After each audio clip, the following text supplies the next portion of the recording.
All right, so at least on my channel, we are live. Mikey is still trying to. What? Hold up. My channel is live too. Okay, your video's totally frozen though. Hold on. All right, we're good. Okay. You see? So we're both live then. Yeah, I didn't even have to hit go live. So. Oh, all right, sweet. So we're that worked then. Sweet. All right. Yeah, we figured it out. It only took us 2 weeks. That's progress. Who day, baby? Who that, man? The best right. team on the block. Because there's no other team in New Orleans. The best on the block. All right. So before the game starts, obviously this is we're substituting the podcast, so a few podcasty things. First things first, we got to make our prediction before the game starts. So, Mikey, who do you think is going to win this game? Man, look, I went back and forth for a while, but I got the Green Bay Packers coming out. Home field advantage. They got Micah Parsons. Give me the Packers to win this one, 22-19. Okay.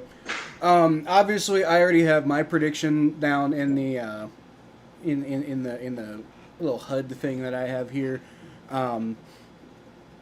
I don't really currently have a way of putting Mikey's prediction there, so I'll try to fix that at some point over time. But so Mikey's picking the Packers, I'm picking the Commanders. I want the Commanders to win, but I'm just. Who are we rooting for? I think. Okay, so Mikey's rooting for the Commanders. I think rooting for the Commanders. Like I'm not really rooting for either team, right? Like I'd be that neither of these teams affect me, so I don't really care that much. But like I was telling Mikey before the stream, like the Packers feel like they could stand to be taken down a peg. You know, like they need some adversity that's not just losing in the NFC Championship and the heartbreak that ensues from losing in the NFC Championship. Like they need to like have like I'm not saying I wish terrible things on the Packers as a whole.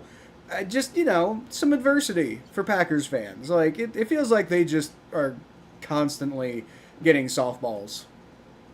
Yeah, a little bit. So I mean, again, not out of any real genuine spite, but just out of like a little bit of like come on, man, have a bad game for once. Not one bad. They've had bad games, but like have like. Maybe the Micah Parsons trade doesn't work out as well as they were hoping for. Maybe just something to get that smugness off of Green Bay fans. Like, and this is coming from a Tom Grossi fan, right? Like, I'm not saying I hate Green Bay fans. Just if I had to pick between these teams, like maybe the Packers could stand to be taken down a peg, and maybe the Commanders, have been. Maybe Commanders fans have been through a lot with Dan Snyder. Yeah, a little bit. Hey, Daniel Barry, what's going on? All right. I got both of our streams popped up. All right. So. Okay. Yeah, we will. I think we're gonna do our predictions for the rest of the slate. Obviously, we just got our predictions. Mikey's taking Green Bay. I'm taking Washington. The rest of our predictions we'll do at like halftime or something. Yeah.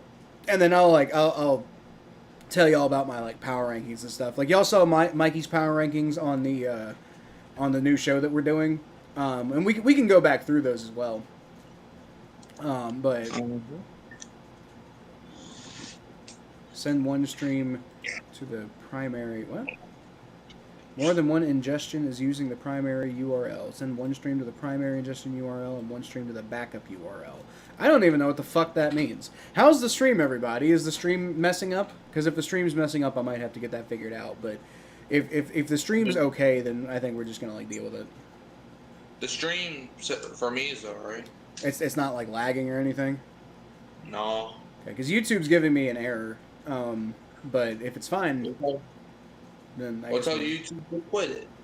It's probably something we're gonna have to figure out, but. Hopefully we can just get through it. It says the stream status is poor. Jeff says it seems normal, so we'll just roll with it for now and hope that it just doesn't cause any problems.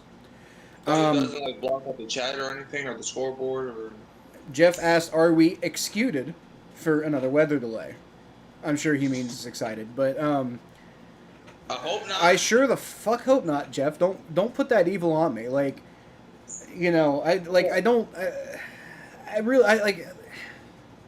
I want to go to bed at a reasonable time this week, ideally. Bro, my leg already fell asleep on me. I don't want it to fall asleep on me. Like, bro, I don't want to have to endure the pain for 5 hours. My foot's already asleep. Now, as a reminder, I think I said this on my Bengals stream, but I do have YouTube TV now. So I may not be as drastically behind as I have been in the past. I don't know. But we're still going to have Mikey doing the play-by-play and me doing the commentary. Unless it turns out I'm ahead of him, in which basically the way we're going to do this is whoever is ahead will have them do the play-by-play. 10, or to the 20, and he gets it past the 25 up to like around the 28-yard line. Oh, I'm on the wrong channel, so that's part of the problem. Oops. Well, Jordan Love is hitting the field. Green Bay Packers. Jordan Love's record last season: 9-6, 3,300 yards, 25 TDs, 11 interceptions, and missed 2 games because of his knee. Jeff asked how your eye is. My eye, doing better. Okay. 14:55 left in the quarter. 1st and 10 for Green Bay. They have at their own 28-yard line. Love is under center. Jacobs in the backfield.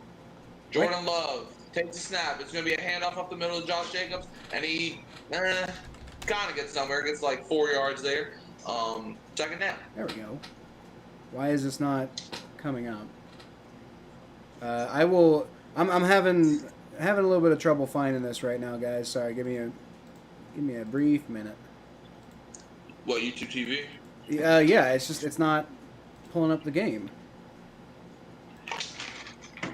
It says Friday at 12:15 a.m. What on earth? 2nd and 6 for Green Bay. Jacobs motions in the backfield. It's another handoff. Or no, okay, the cameraman got faked out there. It was a handoff to Jacobs where it only gets a couple yards, but the cameraman had it looking like it was going to be a play action. But it's going to be 3rd down after the run to Jacobs. So the Packers are staring at a 3-and-out right now.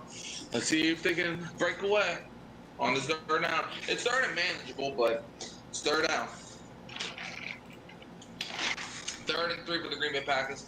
Christian Watson was extended earlier this week, so I don't know if he's playing or not. But yeah, you got that money, kind of. 3rd and 3. Packers have at their own 35-yard line. Jordan Love. Let's see. Wicks goes in motion. Love takes a snap. Love, he throws, and the pass is caught by Dontavian Wicks. Goes out of bounds, and that's enough for a 1st down. Well enough, and he moves the chains. 1st down. The Packers are wearing the white uniforms today. Never thought I'd see that. They're wearing their green and white. I'm pretty sure they have like a cool name for it, but I don't know. I'm glad that you're here, Mikey. Okay, I'm glad I'm here too. Because I have no. Yeah. They break the huddle. Jordan Love, he's looking. Wicks is looking back at Love. Jordan Love, 1st and 10 from their own 41. Wicks goes in motion again. Jordan Love is going to do a play action. Love throws, and it is caught by Dontavian Wicks again. 2nd pass in a row, and unfortunately that pass had to be on Marshawn Lattimore. I'm telling you, man, ever since the Saints traded Lattimore, he's just not been the same. It's 1st down in Green Bay. I don't know why. Dude, maybe he's like that with the black and gold. I don't know. But Lattimore, this is not you, buddy.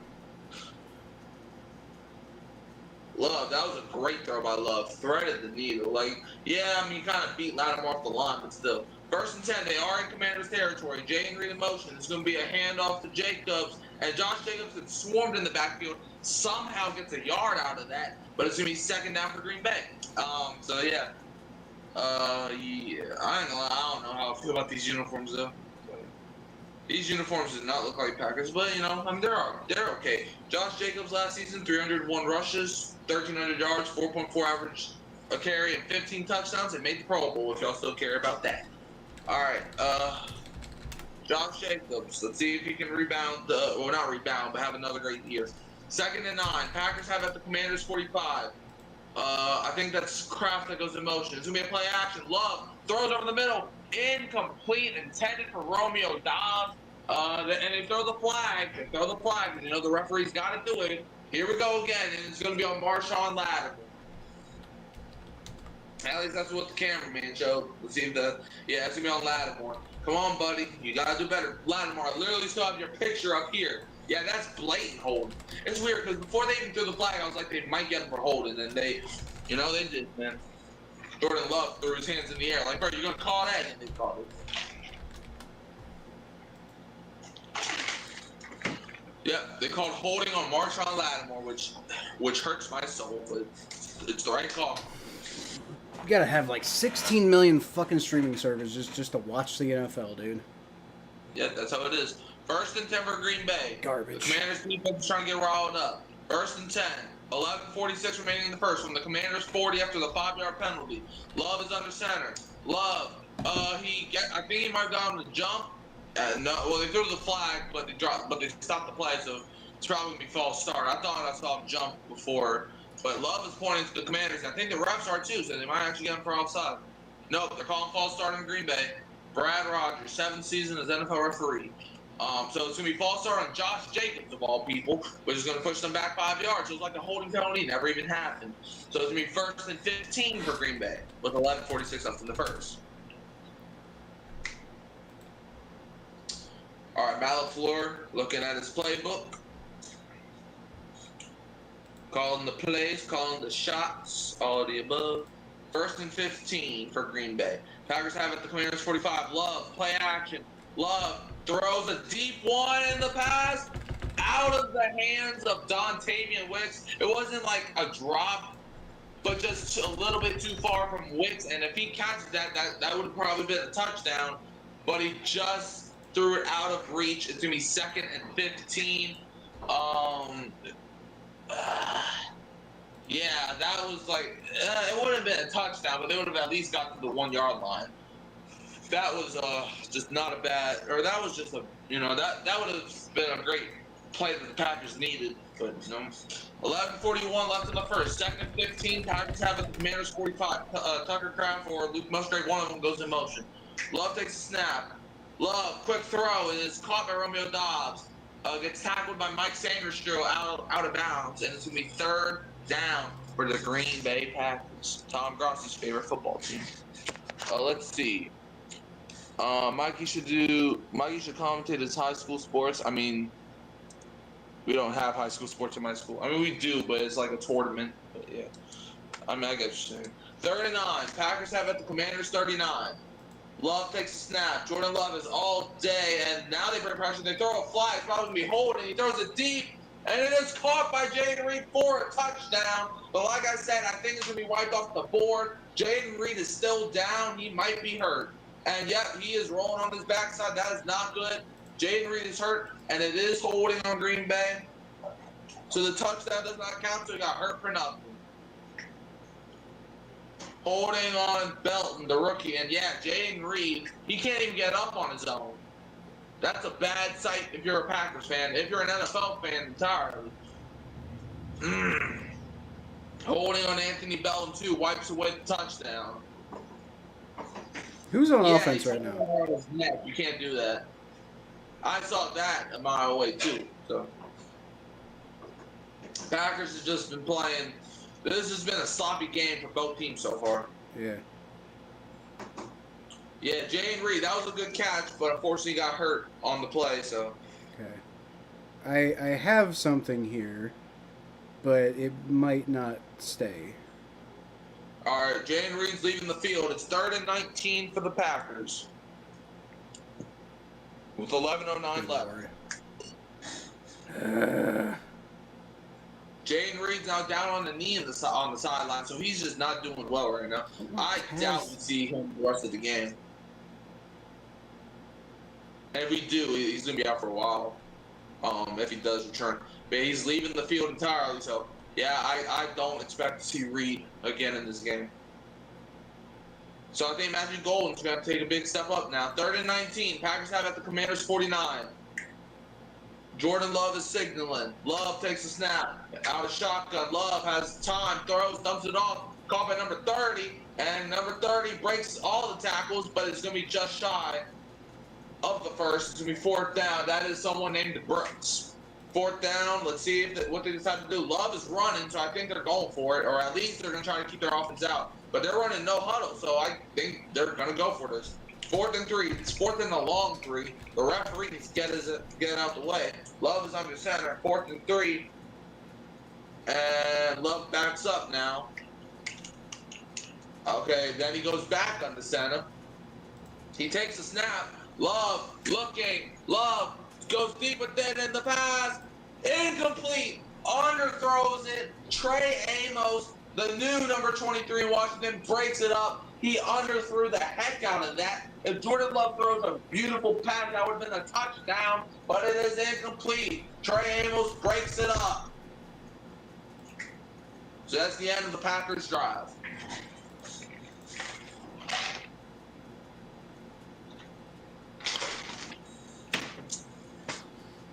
So, yeah. I guess fuck it. I guess I'm paying for Amazon Prime. All right. Were you actually going to do it? I don't have another way of watching it. I literally. Whatever. Thanks for being here, Mikey. You're welcome. Well, good news. No one scored yet. I'm gonna. This is absolute fucking garbage, dude. All right, Jeff said, was the injury that bad? I mean, Jay Reed was struggling to even get up. Like, he got up for a second, then went back down. So, and he literally just left the field. So, yeah, I think the injury was that bad. All right, that sucks if you're a Packers fan. Jay Reed had so much potential. What? Jay Reed just now? Yeah. Wide receiver, Green Bay Packers, number 11. He hurt now. And Jay Reed, he has a lot of potential, but Matthew Golden's going. Who's playing tonight? Packers. And Commanders. Packers Commanders. All right, I'm going for Commanders. I know you won't.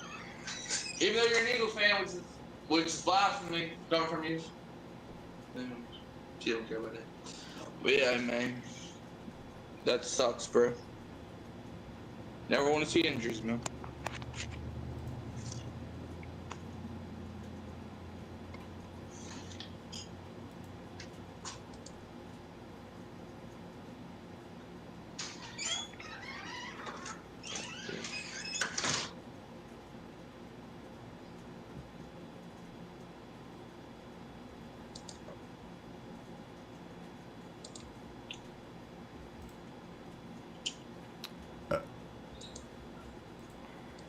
You good, Kyle? I'm very annoyed right now, but I'm about. Okay, so I'm an Amazon Prime member now. This is I totally forgot that was a thing, but whatever. I mean, hey. Okay, so other than Peacock, I have every other NFL service. just to confirm, who's ahead of who right now? Right now, I'm looking at Sterling Sharp at the Hall of Fame. I'm looking at that too. Okay, so we might be, we might have the same I thing. was showing Bobby Dillon's name. Yeah, I had to restart. Okay, so. First and 10 with the Commanders. Okay. They have it their own 32. That's what. 10:25 left. Yep. You good? Yeah, go ahead. You're good.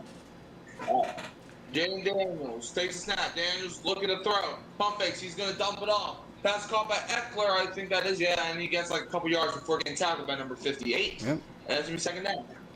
That was a quick dump-off pass. There wasn't really a whole lot of excitement going on there. I think Jaden Daniels was trying to get rid of the ball.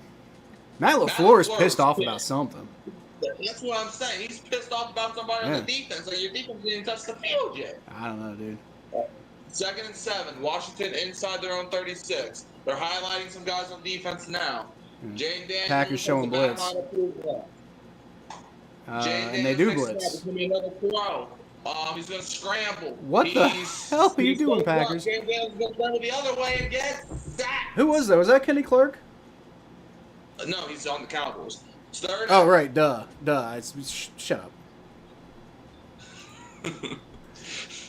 You can't play for the Cowboys and the Packers, buddy. But yeah, Jan Daniels went the other way, and then was like, "No, I want to go this way." But He loses like a yard or two anyway, so it doesn't All really right. matter. You should. It only took me 8 minutes to get into this game, but go ahead, Mikey. 3rd and 8. Washington has at their own 35. Daniels, if they do the third straight passengers, I think probably guaranteed. Daniels takes a snap. Packers bring some pass rush. Daniels gets it out. Call back there again, and the Packers wrap him up in front of him. Packers doing a Fourth good down. job of playing some tight defense here. Number 33, Titans. I mean, I would be too if I just made that time. There's Michael Parsons doing that. Parsons playing against a familiar foe. As when he was with Dallas, he used to play this team twice a year.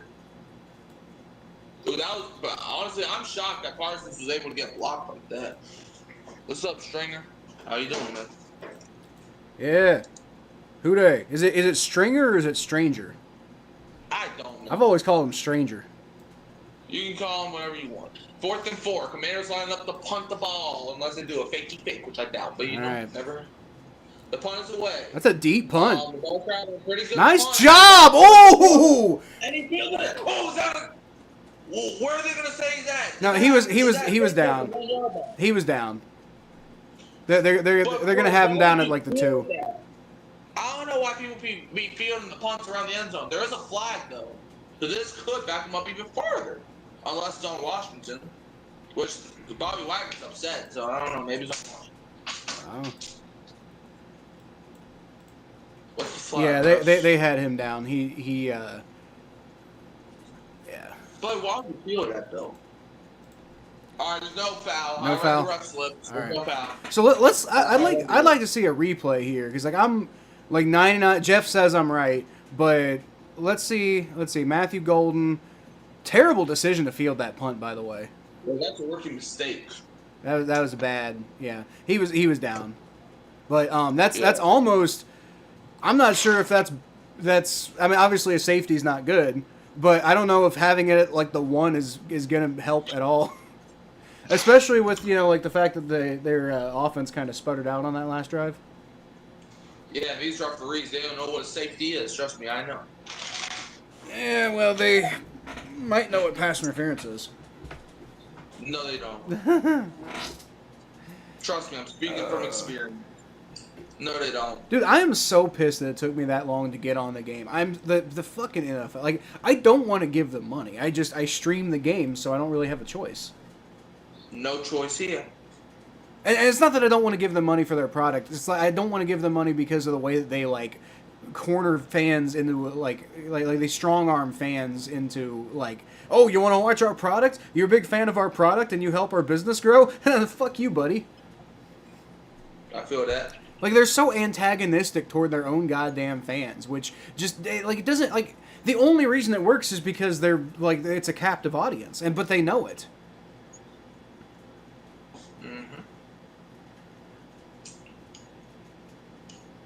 It's an arrogant fucking league, dude. One of these days, like, because like people like thought that baseball was gonna be, the like juggernaut of sports forever, and then they started fucking around. They eventually found out because the NFL just grew to like baseball was fucking around, and the NFL really kind of started growing.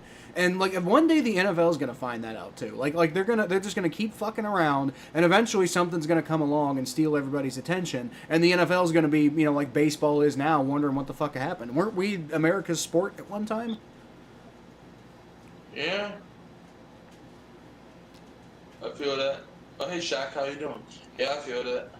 Because I mean that's the reason why baseball fell off, right? Because because of all the bullshit way that the MLB was running the league. Yeah, I mean I don't watch the MLB regardless. That's my team because I don't have a team. Well, the only reason I know that is because my dad rants about it all the time. I'm not a baseball person at all. But probably part of the reason I'm not a baseball person is because I grew up when the MLB was fucking around and finding out, and it was just unpleasant to really deal with. Yep. 8:08 remain the first. First and 10. Yep. They're actually giving the ball at the 4. Love under center. Matthew Golden's in motion. He's taking Jane Reed's spot. Gonna be a play action. Love's in his own end zone. He's gonna dump You got to do better than that. Number 85 and picks up a first down. And he's still fighting. That was he's still running. He's still running.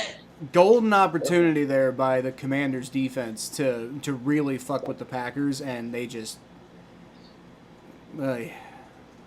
Yeah, Jalen Reed would have had a touchdown if Anthony Belton didn't commit a penalty. And yeah, Reed, he's walking Now he's got into an the injury. locker room.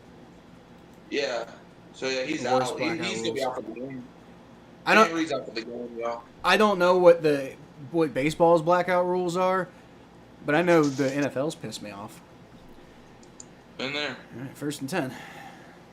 1st and 10. It's gonna be a handoff up the middle to Jacobs, I think, and he gets like 4 or 5 yards, something like that. That's a good run, you know. Yeah. Second down. You get 4 or 5 yards every time, that's going to work out in your favor. Yeah. Josh Jacobs. Yep, Josh Jacobs is his name. Running through people's heads is his game.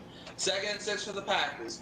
They're still in the huddle. Hey, what's up, John? Dude with a lot of hair, named Williams. He has lots of hair. 2nd and 6 for Green Bay. Packers have at their own 23. Savion Williams in motion. Jordan Love takes a snap. Love drops back. Oh, wide open. Wide open. Caught to the 40, 35, 30. Tucker Kraft down at about the 20-yard line. Yeah, I think he got down to like the 19. Good Lord. The Washington defense just completely opened up on this drive. It's like, bro, I mean, it should be 7-0 Green Bay already. Yeah. No coverage. Look at that. The linebacker just completely bit.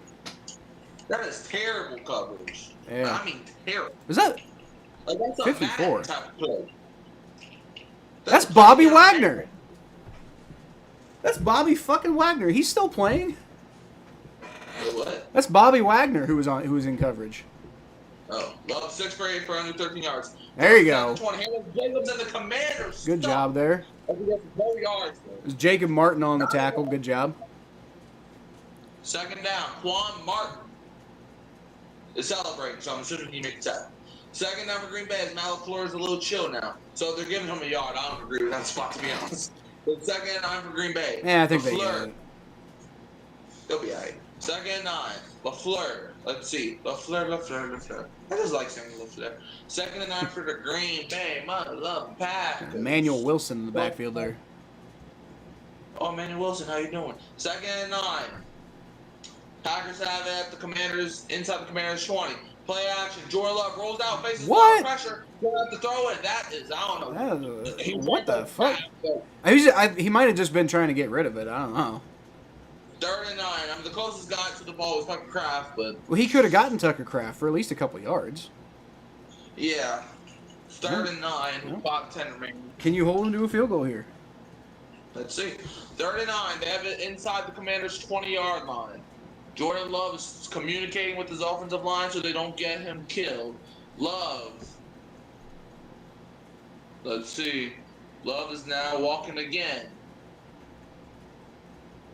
Love points something out, so he saw something. Jordan Love takes a snap. Love drops back. Love, he's going to flush. He can run. There you go. Oh! Oh! Oh! And he boom steps up, guy. Gets it down to like the 10 or the 5. He willed his way forward there. 1st and goal. Jordan Love did. Like, that's literally what we saw from I'm not trying to do the Glaze thing, but that's literally what we saw from Mahomes on Friday when he boom stepped the guy. Wagner did get cooked there, dude. Like, he's a 14-year veteran, and he was playing like it on that play. Yeah, Jordan Love gave him. Man, Jordan Love just sent that dude to the shadow run. It took 4 Commanders to take him down. Lloyd just totally whiffed on the tackle there. Louisville? Frankie Louvo. Yeah, Jordan Love is doing whatever this is. He's pointing. All right, so it's going to be 1st and goal. Okay, can we get to the game? Okay, we understand. You had a cool celebration. Let's see, Tucker Kraft. They're showing him. Oh, Kraft is just looking. Why are we? What's so important about Tucker Kraft right now? And now we're going to commercial break. Okay, did he get hurt? Like, what's going on? I think they were just showing the block he was making. He didn't know a block. But they also they may have just been talking about Tucker Kraft. I don't know. Like, I'm assuming you have the volume off, right? No. Oh, you don't? What were they talking about? Wait, I don't know. wait a minute. You don't have your volume off. I do have it off. But you right, I'm sorry. You have your volume off. Yes. And it's not coming through your microphone? I mean, the volume's off, so. Okay, so your volume is off. Yeah, I thought you said, is your volume on? No, I was saying the volume on the game volume's off. Yeah. Okay, yeah. So they could be talking about something. We don't know what they're talking about. I thought you said your volume was on. I'm like, how do you have the volume on and I can't hear it? That's like I need to know what this voodoo magic is. I mean, I am in New Orleans, so. In fact, you know what? I'm actually gonna try something real quick. Is Mike Tomlin from New Orleans? I don't know. Can you wait? Hold on. Can you hear it? Yeah. Okay, so I guess voodoo magic is not working.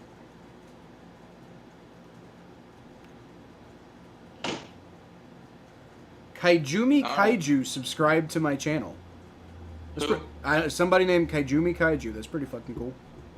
Oh, that's nice. Welcome, Kaijumi Kaiju, who subscribed about 20 minutes ago, and I'm not only seeing it just now. That's nice. Hamiandokas Kombilamale. What? Hamiandokas Kombilamale. Don't even know what that means. It's Gallic. Okay. Mike Tomlin is from Virginia. Well, he should be from Louisiana. Well, he's not. Because he's got voodoo magic. I understand the joke, but he's from Virginia. So he can't cook barbecue. Correct. Hampton, Virginia. Oh boy, that's a touchdown for Romeo Dobbs right there. Oh, I totally missed it. Yeah. Touchdown, Romeo Dobbs. All right, well, that's 6 for the Packers. 6 for the Packers and tears for the Commanders. Yep. All right. Totally missed that. There you go. I was too busy trying to see where Mike Tomlin was from. Let's see, Romeo Dobbs. Let's see this play. All right, so Jordan Love on the center. Coming in on the slant route, that's like, I mean... Yeah, that was perfect. That was... Busted coverage. That was Mike Sanders' show, too. So. All right, Brandon McManus. Kick is up. And it's good. Straight down the middle. Straight down the middle. No questions about it.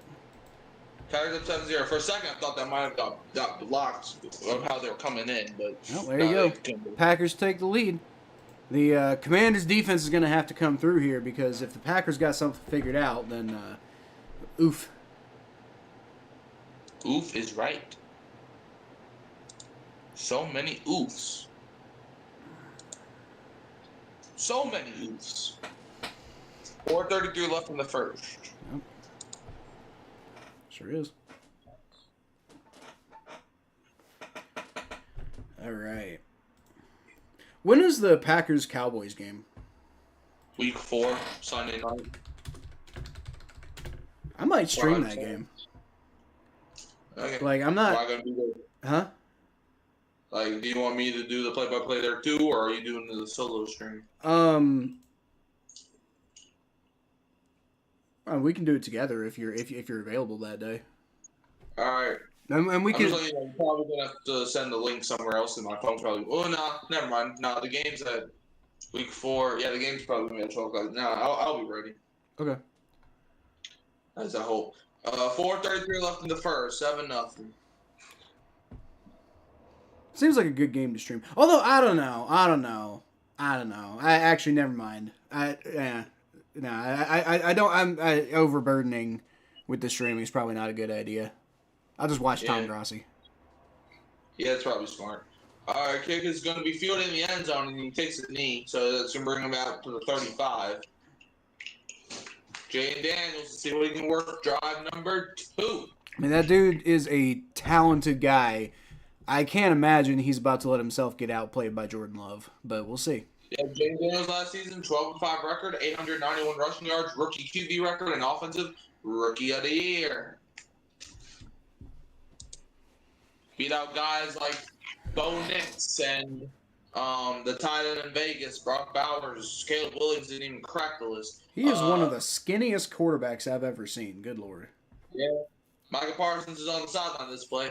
1st and 10 for Washington. 4:33 left in the first from their own 35. I hate these kickoff rules. Jane Daniels. I agree. Jane Daniels is looking. He's going to take the Oh snap. my It's God. going to be a handoff. That gets blown up. Lucas immediately. Van Ness just immediately got to him there. Lucas Van Ness murdered Eckler. Man. I think that was Eckler. We're talking Second down. We're talking about a guy who was looking like he was going to end up being like, maybe not a first-round bust, but definitely like a first-round guy who wasn't going to develop. Now that Micah Parsons there, he looks like somebody who you need to pay attention to. Yep, 2nd and 11. Commanders have it at their own 34, so they went backwards. Deebo Samuel in motion. Hands it off again to Eckler. That's a better run, but it's not enough. Bro, that's not nearly enough. 3rd down. I mean, well, okay, so a 4-yard run, Micah Parsons coming out on the field. But a 4-yard run's a good run. It's just if you want after you got on 2nd down, especially when you got backed up on 1st down. So now it's 3rd and 7. Yep. 3rd and 7. Micah Parsons in on this play. 3rd and 7. Washington has at their own 38.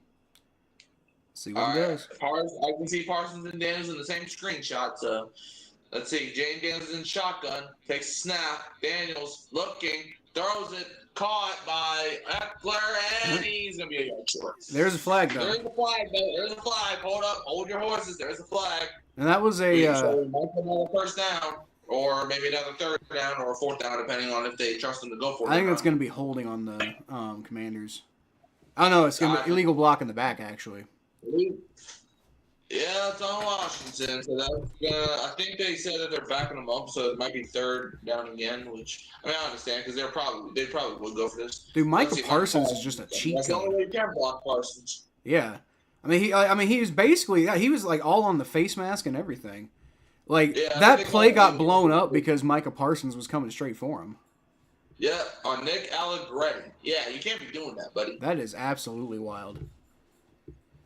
Man, these referees, man, they're gonna have sore hands. Well, you know what? It works out because they have another shot at the 1st down. They have it on 28. And they throw a short slant route. What are you doing? That's just one of those plays where they don't give. Are they just giving up on the drive? Yeah. I mean, like, you got to at least try, man. What are you doing? Good Lord. Who's their offensive coordinator? Cliff Kingsbury. He's usually more creative than that. I've never been a big Cliff Kingsbury fan, but he's usually at least creative. Like, what the hell was that? Yeah, I don't know what that was. 4th and 15, Commanders line up the punt. Trust Way, I think it is. Yep. 12-year kicker. All right, so 12th year in the league, Tress Way. Yeah, the punt is away. The ball's traveling. It's going to be fielded, and he gets hit pretty hard, but, he keeps the ball. Made the first guy miss, and the Commanders are out there celebrating like they did something, but you didn't. 2 minutes left in the quarter, and now they're talking about Cowboys, Packers, or whatnot, or Mike Parsons. Dude, if the Commanders aren't careful, this is about to turn into a Packers blowout. Yeah. Like, I say that it's only 7-0 right now, but, like, the Packers have all the momentum right now. It's not even, like, funny. They got to call their plays and call their shots. Man, if the Super Bowl was played in week 2, then, you might as well just crown the Packers now. Yeah, the Super Bowl was played in week 2. It'll be a pretty boring NFL season. It sure would.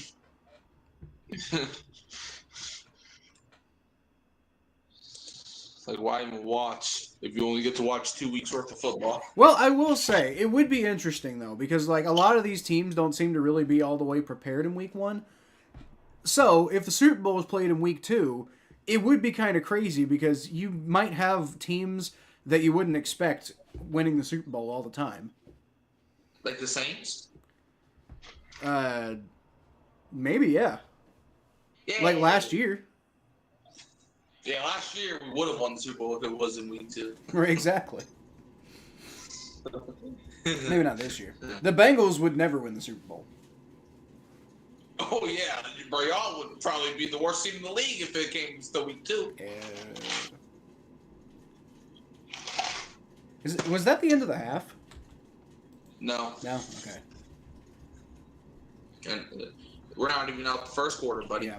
I'm just making sure because I'm like if you're gonna be doing the play-by-play, then I at least better be on fucking top of the quarter changes and everything. Yeah. It says I have 2 people watching over my stream. What about your stream? I don't know. Okay. Let me see. You go away. And Oh, no, I got those people. Welcome, everybody. go away. Boeskool. You go away. And you're good. Okay.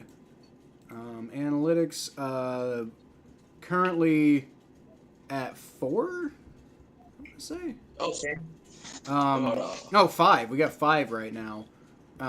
16 total views so far. Dude, on the Thursday night game, my channel had 192 fucking views on that thing. Like this format we're doing, I think it works.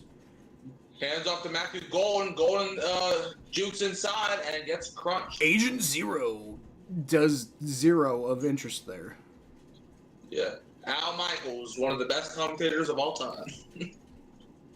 He sure is. And Kirk Herbstreit, one of the worst. Dang. What Kirk do to you? He's not good. I don't like him. But in Kirk Herbstreit's defense, I also am not really a big fan of most NFL commentators. I think especially TV guys. Like Al Michaels is one of the few guys I actually like. Yep. 2nd and 4. Green Bay has at their own 30. Love. Takes a snap. He's looking. Sacks. Bring pressure and go and get down. Brought down. There you go. Number 55. Number 55. There's Martin. Jacob Martin again. Making a play. It's 3rd down.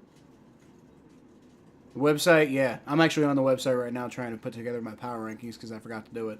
I'm glad everybody likes the format. I like it better too because it gives me time to think. You know, like I have somebody else do the stream with me. It gives me a little bit of time to think. Do you like Joe Buckkoff? Jordan No. Love takes a snap. Love dumps it off on 3rd and 14. It's caught by number 30. Brooks puts his chest into somebody, but it does not matter. Mike Sandwich sure wrapping up 4th down. Joe, What's wrong with Joe? Joe Buck, you mean the guy who called the helmet catch in the Super Bowl, and the entire time he was just like, and David Tyree catches it, and that's going to be a 1st down for the Giants. Like, the helmet catch. One of the most consequential catches in NFL history, and he's just out there like acting like he's commentating golf. Oh, that's nice. 4th and 4. They're going for it from their own 30? They're just going to try to draw them off sides, right? I would imagine. You got to take the field goal here. They're not in field goal range. I know, that was a joke. I'm about to say, right? You can't take no 80-yard field goal. Who do you think he is? Matt Prater, Justin Tucker? Like what? In their prime?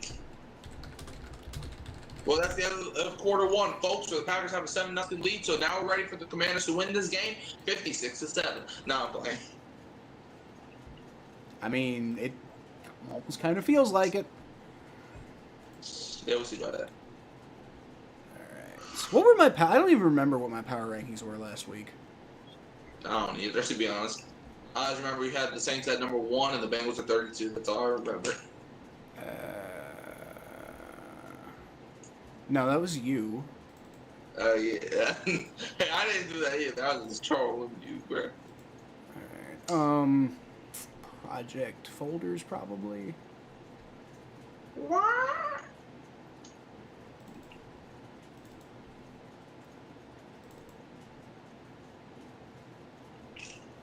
Oh, that's yours.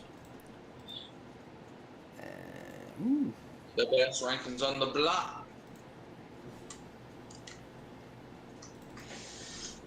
I'm gonna lie, I like doing duo streams. Those So are I'm definitely not just- yours because you had the Ravens number 1, like a fucking insane human being. I mean, to be fair, they kind of played like the number 1 team for a while Here we go. Here's mine. So I had the. before they choked that lead. They were going to. I was going to have the Ravens at number 1 if they would have beat the Bills, but no. I had the Eagles number 1. I had the Lions number 2. Well, no, this can't be last week's rankings. I wouldn't have had the Lions number 2 after losing to the Packers like that. Did you even do your rankings? Oh wait, never mind. I'm thinking of the wrong thing. Okay, so these probably are the right rankings then. No, I haven't done. That's what I'm saying. I'm gonna do them right now. Well, then why would that matter when you have the Lions? Because they didn't play the Packers at the time of your rankings. Yes, I know. My brain caught up to that after I said it. Right. You had them the Ravens at number 1. You should feel bad. I shouldn't feel bad. You should feel bad though. No. Because the amount of wrongness. What? Wrongness? About the Ravens being number 1? Are you like? Look, I told you why you were crazy at the time. They played like the number 1 team for like most of those minutes. But it's not. It's about how you finish. Okay, I didn't put them at 1 after they lost the game. But what I'm saying is, I was saying you were crazy for putting them at 1 before they lost the game, because that's what the Ravens do. Okay, I think you're crazy. What's the difference? 4th and 4. Starting the second quarter, Daniel Wallon. The punt is away. Yes, I even know the names of the punters. Show them some respect, man. All right, there's a flag on the plate. It's going to be returned. Ooh, he jukes a man out and gets it, like, near the 30. That was a sick juke, dude. But a flag on the plate. Flag on the plate. Flag on the plate. Flag on the plate. Don't like it. Okay. You should go on American Idol. What? Is that show even still running anymore? Yeah. Okay, well, there you go, see? You should go on American Idol. Fun fact, by the way, guys, Mikey said that if the Saints don't beat the 49ers, then he's going to come on next week's episode and give 5 reasons why the Falcons are better than the Saints. I did say that. Just so you remember. Personal foul. Yeah, that's a whole face mask. But yeah, but thankfully, I'm not going to say that because the Saints are winning on Sunday. That's how confident I am. I hate the Falcons so much that I'm willing to put them in a bet. Right. Commanders, 11 total yards in the first quarter. Fewest in the first quarter since week 17 of 2018 when they had 2 yards. I wonder who they played in week 17. That would have been their season finale because back then they only went to 17 weeks. First and 10 for Washington. They have at their own 45. Daniels, quick throw, call back Debo Samuel. What are you doing? Dropped up immediately. Maybe gets back to the line of scrimmage, but it's going to be second down. The blocking there was just awful. Yeah. That play, I feel like, was a good design play, just terrible execution. It was not a well-designed play at all. It was a screen pass. What do you mean? It looked like it was going to be good design. I just think that they need to set her up right, though. Close only counts in horseshoes and hand grenades. Second and 10 for Washington from their own 45. I got Zach Ertz out there trying to lay a block. Play action. Jay Daniels looking, chucks it down to Debo. Debo should have gotten more out of that. Picks up like 7 yards there. It's going to be third down. He should have gotten more out of that. A dude, like the guy who was in coverage on him, literally fell down. He did do that now. Like Debo Samuel, with all of the speed and talent he has, should have gotten better than that. There is a guy, a tight end on the Commanders named Yankoff. What a fucking name. Excuse me? The tight end named Yankoff. Okay. Commanders have inside the Packers 49. Zach's in motion. Daniels. Nice. Looking, throw. Caught. That was a good catch there by Scary Terry. That's the definition of threading the needle. That was a good catch there. That was a contested. Yeah. Yeah, that should have been incomplete. Not bad. But yeah, first and 10. Commanders have at the Packers 44. There's going to be a play action. Jay Daniels, he's going to step up. He's going to run and decide. What are you doing? 1 or 2 of them. You got a chance to build some momentum and you're out here doing that? Second down, I think he was scared that he saw Michael Parsons, to be honest. Second and 9, Josh Connolly Jr. last week, 37 pass block snaps, 1.5 sacks allowed, 3 pressures allowed, 81% pressure rate, which all 3 of those was most on his own team. Second and 9, and he was a first-round pick, by the way. Commanders have at the Packers 43. Number 83 is in motion. It's going to be a play action. Jane Daniels looking, throws, hair on the throw. What are you doing? Intended for like, what is it, like Jaworski, Krosky, Merritt, something like that. I don't know, dude. You never trust guys with 3 names, bro. Like, why you gotta have 3? Not playing. Third and 9, Washington has it, 12:37 left in the quarter. Commanders are 1 for 3 on third down conversions, or efficiency, not so great. Third and 9, 12:37 left in the half. Jane Daniels alone in shotgun. He might use his pew-pew on the Swiss cheese. Daniels takes a snap. Daniels is all day. Throws, and the pass is dropped.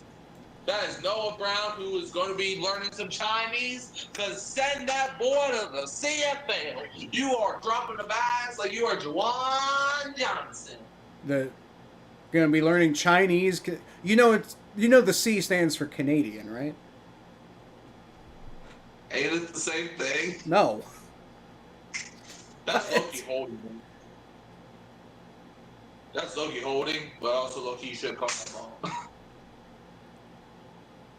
All right, punt is Fourth away. down, punt away from the god of punting, Trust Way. That was a good punt too. Checks it up at about the 8 or the 7. He's looking pretty damn good out here. I think the Commanders are saying he touched it. The ref is like, no. Yeah, the Commanders player are pointing this way. First and 10, Jordan Love hits the field with a ground with the sweet chin mute. All right, the ref is waving something off. Title Town, the town with 4 titles. First and 10 for the Green Bay Swiss Cheese Packers. Yeah, well, the Commanders are the ones who look like Swiss cheese right now, honestly. Yeah, pretty much. I'm just being honest here. Yeah. But Noah Brown, you got to catch that ball. That would have been all the momentum you needed to take this game over. Now you got to rely on your sorry defense. Like, your defense, I understand they only allowed 6 points to the Giants, but to be honest, the Giants almost beat the Commanders' defense, to be honest with you. Like, if they would have scored some red zone points, they would have won that game, just saying.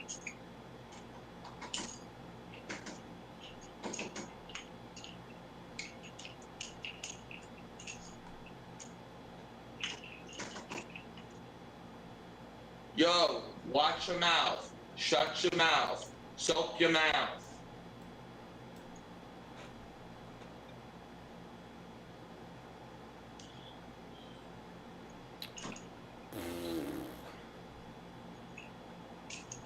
Let's see. The Falcons. Here's a reason they're better than the Saints. No, shut up. They're not better. There's no reason. 28-3 exists. They have the same amount of rings as the Vikings and Bengals combined. They're not better. They've been to a Super Bowl more recently than the Saints. I don't care. What were you saying about the Ravens? How you got to finish? Well, guess what? The Saints played in 1 Super Bowl. And you want to know what happened in that Super Bowl? They finished. You know what Atlanta did in 2 Super Bowls? Not finish. Well, they went to 2 of them. You know what the Saints didn't do in the NFC Championship in 2018? What? Finish. First of all, that's a lie. Second of all, we did finish. But the referees finished it for us. They finished us.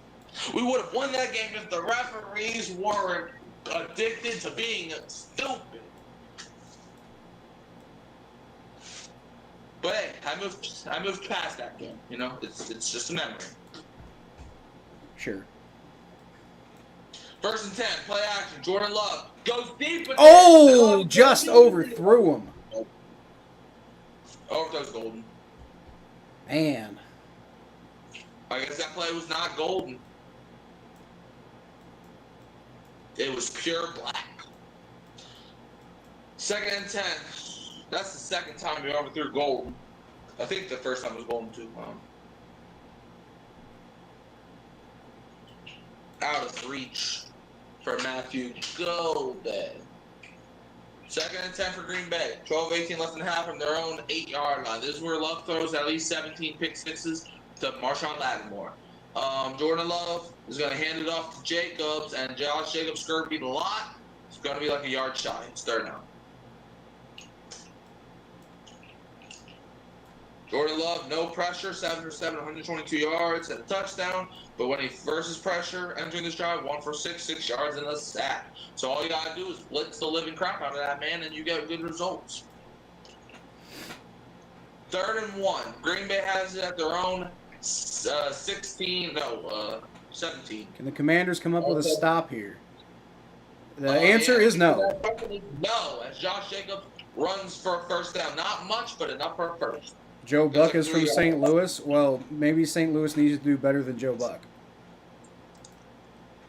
Close also counts in nuclear missiles. It sure does. Yeah, that's also true, Jeff. Canada speaks English and French, and also not Chinese specifically. What? French and Quebec. They also speak Gaelic. I was speaking Gaelic earlier. Okay. In Nova 1st Scotia. and 10. Packers have at their own 20. Bengals suck. Thank you, Jeff. Jordan Love takes a snap. Play action. Love throws another deep one. That's out of bounds. It's out of bounds. Caught, but he's way out of bounds. Way out. There's no Lattimore chance. was saying some. Number 18 looked like he was trying to celebrate, but in a second. Okay. No, That's he's in bounds. Yeah. He's in bounds. Is he? That's a catch.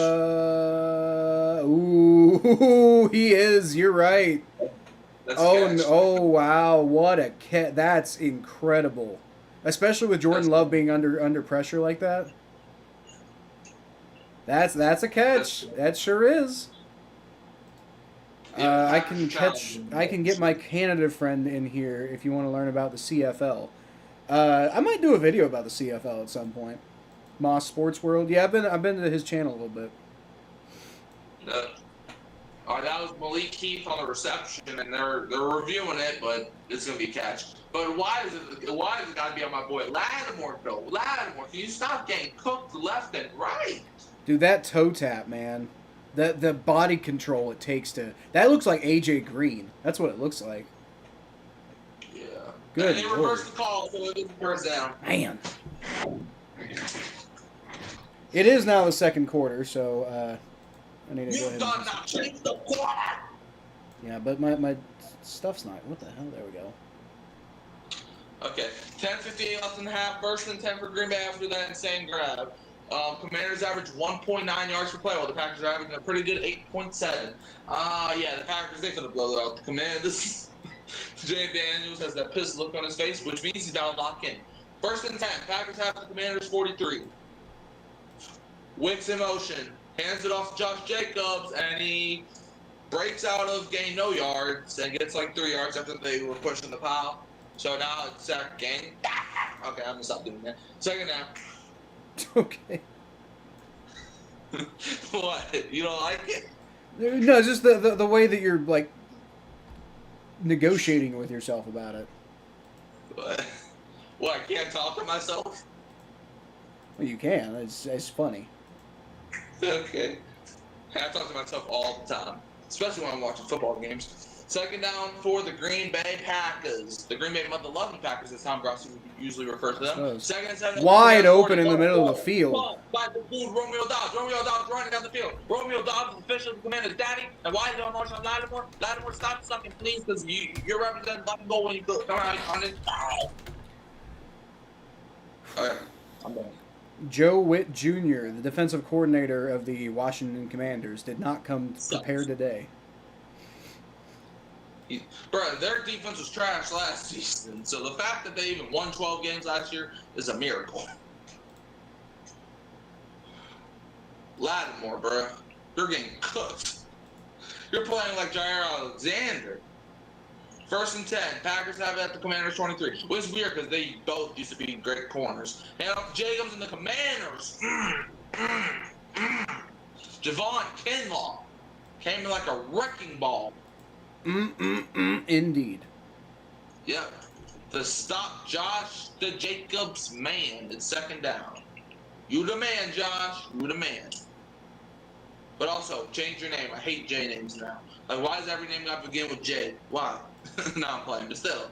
I mean, I have my best friend's name starts with J. Why does there always got to be J names? Like that. Just rule the world. Second and 11. Green Bay. Inside the Commanders 24. Play action. Love dumps it off. Wow, just shook him off. Breaks a tackle, and he is going, and it's first and goal. Oh, wait, he's still up. Oh, wait, he's out the building. Oh, not mine. But first and goal for the Packers. Dude, he just shook him off like he was a fly. Tucker Kraft destroyed him. Man. Commanders defense can't stop a fly. That's what they can't stop. Pretty much. They are the fly. Will Harris just dude. Not my boy Will Harris. No, Man. You're always supposed to represent the Saints. Well, maybe that's why the Saints were bad. Hey, Will Harris did good last season. Well, he's not good this season. Well, he's not good this season, but he was good last season. He's the one that put the boom on CeeDee Lamb. Dude, the Packers are just... He's got get down to the 1 yard line. The Packers just doing whatever they want right now. The Commanders, like, man, I'm gonna be cheating on my power rankings a little bit here because I can't not adjust my power rankings for what's happening right now. It's gonna be Harris. And that's touchdown. Touchdown. Dude, the Packers are just slaughtering them right now. I mean, it's only 13-0, so we'll see. 10 plays, 92 yards, 450 off the. Okay. Matt LaFleur is being Matt LaFleur. I don't know whether LaFleur is pissed or happy anymore. That man's literally bipolar as it comes. 7:34 left in the half. Brandon Man is about to kick. Does that hurt? What? Kicks up? What? You doing that, does that hurt? You're like your vocal cords. It depends on how you do it. I mean, don't get me wrong. I was a hardcore vocalist for years, so I can. Like people ask me that all the time, like does doing that shit hurt your vocal cords? I'm like, not if you do it right, but like what you're doing sounds painful. Like I used to do it where it was painful, where I'd be like, ah! Now that's painful. But if I do it like this, kick, like that's not really painful because I'm not going full core. Like trust me, I can go full core, but I just don't want to do that. Mostly to respect your opinions. So something like kick the That would hurt. That would hurt. No, not at all. Not if you do it right. Well, yeah. Use the same technique you do for singing. Do it from your gut. Yeah, but I sing all the time. But you just gotta warm up your vocal cords, right? Right. So yeah.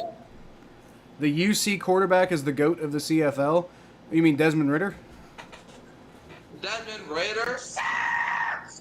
He sure does. Couldn't do shit for the Bengals. I know he's talking about it different. Was it Zach Cozart? Wasn't he really good in the CFL? I don't know.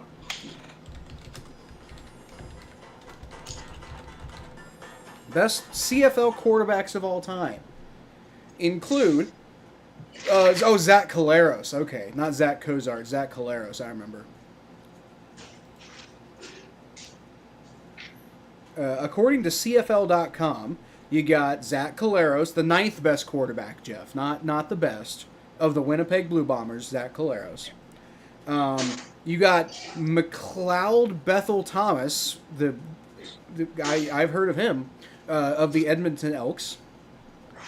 Drew Brown of the Ottawa Red Blacks, which is just that's a name, the Red Blacks. That's a phenomenal name.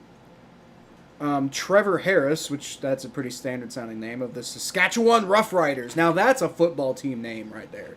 Like, I wish Like, I love the Bengals, and I would not want them to rebrand because that's part of why I love them. But, like, man, if I was going to be a fan of any other team, any other football team, just because of their name, the Saskatchewan Roughriders, that's a name. Cody Fajardo, or is it Fajardo? Of the Montreal Alouettes was great at one time. Bo Levi Mitchell of the Hamilton Tiger Cats, which is a name. There's a Commanders player who's hurt.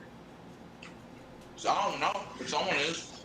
Moss's team is the Saskatchewan Roughriders. That's such a good name too. Used to the last name wrong, but yes, it's him. Whose last name? Dietrich Wise Jr. is down on the field. Dietrich. Oh, that's not good. Yeah, I know. Like he's kind of important. Yeah, a little bit. He kind of reminds me of like a Devon Godchaux type. Oh, he got rolled up. His leg got rolled up on. Not my boy. What? Vernon Adams Jr. of the BC Lions. Jake Mayer, I think, of the Calgary Stampeders. And the greatest CFL quarterback of all time is Cameron Dukes of the Toronto Argonauts. Like Warren Moon isn't in here anywhere. Bro, I totally forgot Von Miller's on the Commanders. Once again, like, it's Von Miller. You got Bobby Wagner. Like, it's just old ass dudes. Like, that's probably part of their problem. Yeah. Mikey's favorite team is the Red Blacks. Mikey, who's your favorite CFL team? Nobody. If you had to pick.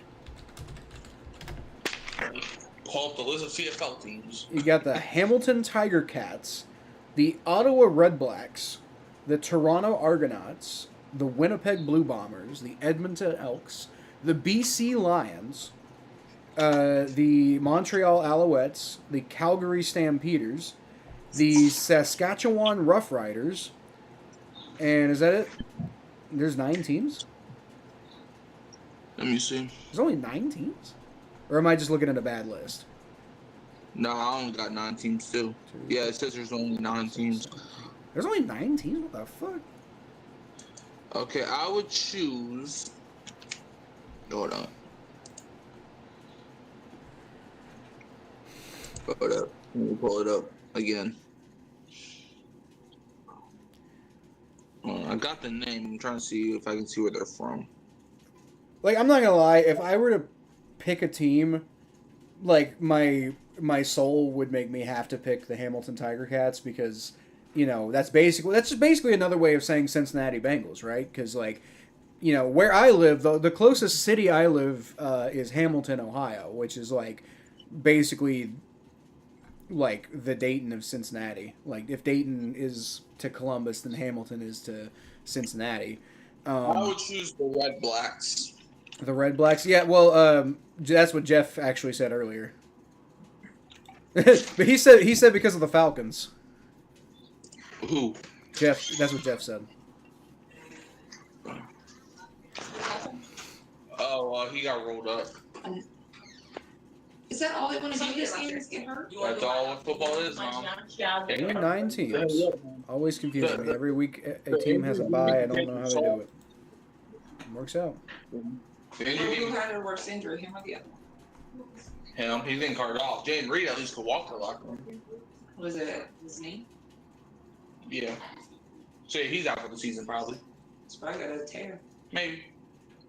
Brandon McMahon is looking at the football like it stole his lunch money. It's like at the ref saying, move, I want to kick the ball. Yeah, probably. He's like, I'm waiting. Did you move?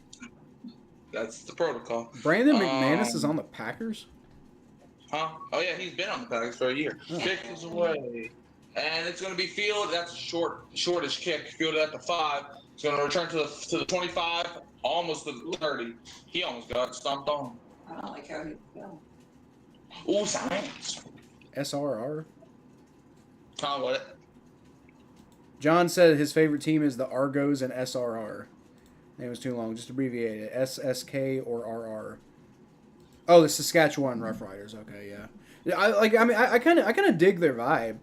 Just like I said, if I like, I'm just being totally if I'm being honest with myself, I'd be a Hamilton Tiger Cats fan because that just sounds like another way of saying Cincinnati Bengals. Yeah. All right, 1st and 10. Washington as they're on 30. They got to get something going. Debo's in motion. It's going to be a handoff up the middle, number 22. Number 22 up the middle for the 5 yards. Jackery Krosky Merritt with one of the best runs for the Commanders of the night, frankly. Argos to the Toronto Argonauts. Yeah, I figured that one out. Give me another handoff. Nope. Play action. Play action. Daniel. Oh, and he caught it on the bobble. By the man Terry McLaurin. Oh my goodness. Scary Terry.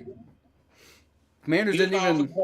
By the way, just so y'all know. CFL has fantasy football. CFL is fantasy football. Like, have you seen the way they play the game? Like, it's basically built so that like you just have like arcade style football. A little bit. And now we got another injury. Good God. That's a rough game out there. Brandon Coleman's the one who's down.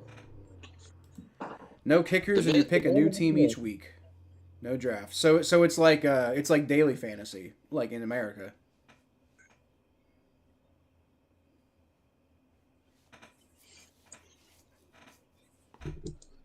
Yeah.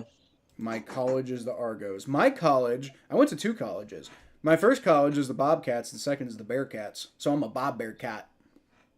My college is LSU. Well, you didn't go to college, so. Hey, my stepbrother went to college. That counts for something. My favorite college is Kentucky. I didn't go there though. Kentucky sucks. You suck. I know. Budget of only 70 virtual currency. So it is daily fantasy. It's just DraftKings fantasy is what it is.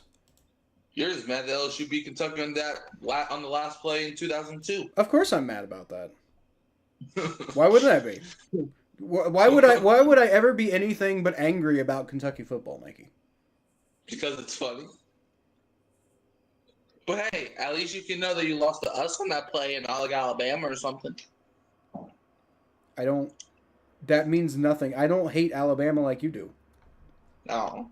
1st and 10 for Washington. They're out about their own 49-yard line. They're about to pee their pants if they don't score these points. Yeah, they gotta get a touchdown here. And that nearly intercepted. I don't know about nearly intercepted, but that was a dangerous throw. Like that would have been a highlight reel type of like all time type of catch there if he had actually gotten that. I don't think that was anywhere close being caught. But it was a bad pass by Jaden Daniels. Like, what are you doing? Jaden Daniels been off tonight. Yeah, he has. The budget makes it hard when you only know a few players, but all the good players are so expensive. That's part of what I like about daily fantasy. I don't usually play it, but that's part of what I like about it is you have to dig. Jaden Daniels throws quick. There you go. Hey! Oh, I thought he fumbled the ball, but no, that was just his leg. Yeah, but it's third down. But he didn't even come close. Yeah, Noah Brown. I thought his leg was the freaking ball.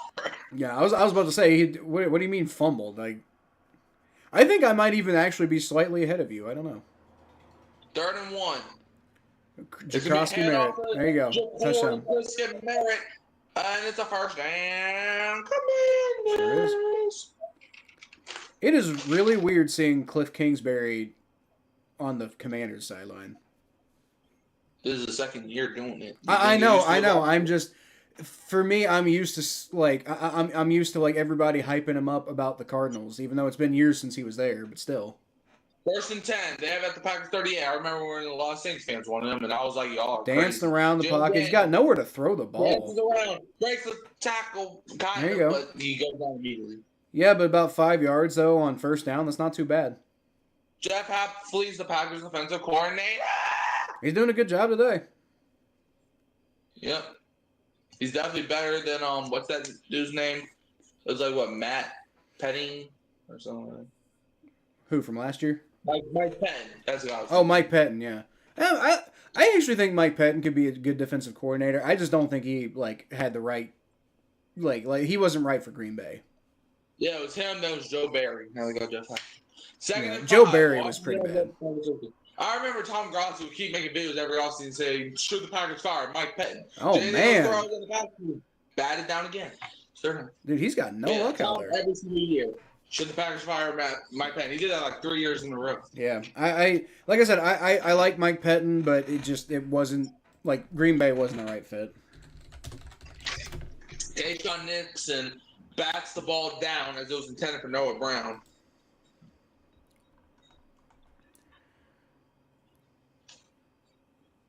He's the assistant head coach in Minnesota right now.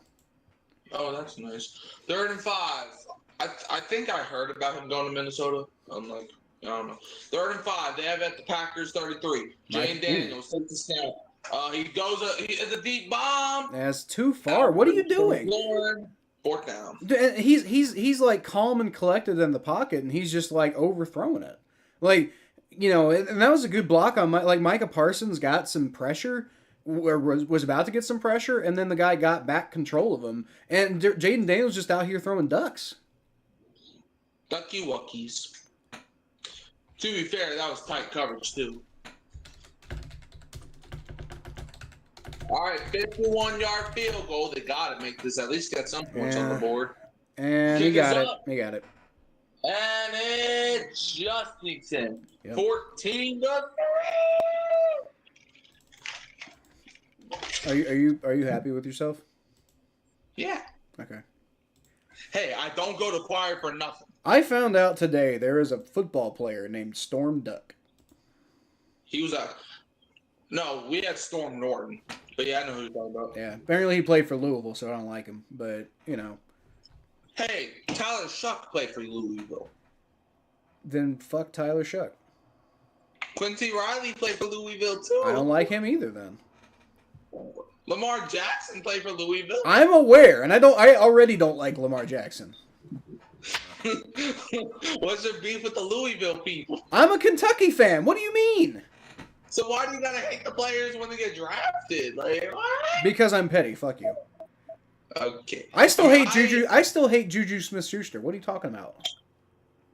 Well, that makes sense because the NFL. But like, I mean, shoot, I hated or like with Mac Jones now. I mean, I don't hate him now because even though he went to Alabama, You still hate Jalen Milroe though. I don't hate Jalen Milroe. I just hate of all the praise he keeps getting for doing absolutely nothing in college. Yeah, well, I don't hate Milroe. I'm petty, so fuck you. Okay. I mean, I hate the Cleveland Cavaliers just because they're from the same city as the Browns. What? Yeah. Okay. I told you I'm petty. In the end zone, and he gets it across the 25. About the to 27. Like 27. Yeah. Vince Lombardi, head coach and GM from 1959 to 1967. You know, he won the first 2 Super Bowls of all time. So Also, that's what he named the New York Giants head coach at one point. He was even the Commanders' head coach and executive in 1969. He was not the Commanders' head coach. That's not what that thing just said. You know, but they weren't called the Commanders at the time. Okay, Redskins, Commanders, football team, whatever. The Washington Glee Club. What? The Washington Glee Club. Okay. That was first and 10 for the Green Bay Mother Loving Packers. Hands it off to this dude. Man. Savion Williams. That was it was a really good scheme there. The blocking holding up perfectly. The Commanders just can't do anything right now, man. Can't do anything that you put your mind to. My first year actually following the CFL, I did Pick'ems, peaked at number 3 in the world. Damn. Although, how many people are doing CFL Pick'ems? Like 7? That was a great block by Kraft. Moss would love this conversation. I wonder where he is. Oh. 2nd and 2 for the Packers. He's probably living a good life. If I had the ability, I would do CFL content. I do kind of vibe with the CFL a little bit. I just don't really. I can't really watch it. And Josh Jacobs picks up the first. There's a flag though. There's a flag. I think it's gonna be holding on the Packers. Holding on. Yep. That's the only reason that he even got that first down, honestly, because the Commanders had that. Hold it on Fitzpatrick.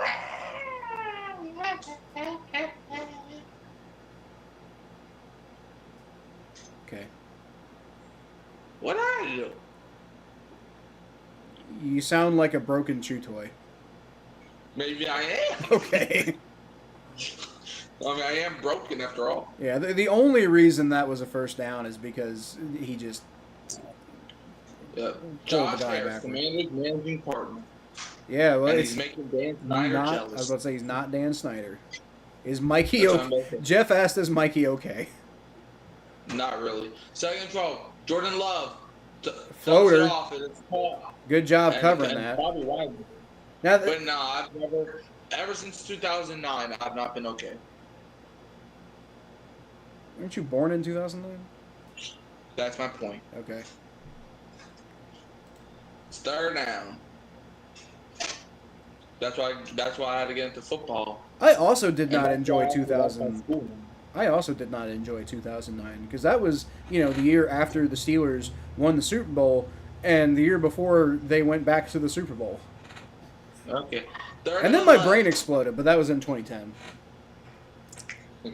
Third and 11. Packers have it at their own 25. Love takes a snap. He loves nothing. Man, as he's gonna there's roll nobody's- And Love, he's gonna take a deep shot, and he's got. Nope. Go back. Romeo Dawson intended, and Marshall Lattimore watching Dawson. No, he really didn't, Mikey. That was terrible coverage. Hey, you shut up. Marshawn Lattimore is just looking awful today. Hey, you shut your mouth. Am I wrong? Yes. Okay. No, I'm playing. But still, Lattimore still gets a pass breakup on his section. All hail the mighty Marshawn. More like Martian. Okay. I don't know. The Packers are punting, which is new. Daniel Alon. Is that running into the kicker? The ball travels to the 20. I guess not. Fielded at the 20. He running. He's got it to the 40. 43. He gets it across something. Nice return there. 2:02 left in the first half of the game. If I had to bet, that was probably set up by good blocking. Yeah. Man, Karl Anthony Towns makes me so sad. I was so convinced he was going to be great in the NBA, and he just hasn't really quite gotten that to that level. He was great a couple years. Yeah, but not at the level that they needed him to be, though. Hey, yo, stop coughing, man. What a reaction! Stop it! What? Exactly, that's what I'm saying. That's what you're supposed to say, not stop. What am I supposed to say? You're supposed to say excuse you. Yeah. First All right. and 10. Jaden Daniels getting out of the pocket. Check him out. Jaden Daniels, he's running like he's got no tomorrow, and he goes out of bounds. I feel like he probably could have cut inside there and gotten a first down, but, I mean, you know what? 8 yards on first down, you'll take it. Especially right now, the Commanders have the opportunity to shift a little bit of momentum with the second quarter winding down. If they can get a touchdown here, and then their defense can maybe stop the Packers from getting like some last-second points. Do you remember who got I feel like the Commanders get the ball after half. Exactly, yeah. So like they could shift momentum here with this drive if they can do it right. But like they've got to be on point. Don't do what the Saints did on Sunday. Don't do what the Saints did on Sunday. What did the Saints do on Sunday? Oh yeah, lose to the Cardinals. Right? Yeah, don't do that. No. Well, they did do that, but that's not what I'm talking about. You see, they had 3 timeouts, Kyle. Okay. 5 of them. Hey, since we have stuff that we want to do for halftime, before halftime, I'm gonna go. Let's see. Go for the O, I think, right? Because the Commanders. So Yeah. I'm gonna leave y'all in Mikey's capable hands for a few minutes, and I'll be right back. Okay, don't worry, I'll harm them real well. Okay. Nah, I'm playing. Anyways, guys, how y'all doing? How's the family? How y'all doing, Jeff? How you doing, John? Who else popped in? Nobody's popped in my stream. No, I'm playing. How you doing, Stringer or Stranger or whatever you go by? That's good, Jeff. My Saints are the worst team I've ever seen in my life because Juwan Johnson has bricks for hands, and I want that man traded yesterday. And before you ask, nah, he meant tomorrow. Nah, I meant yesterday.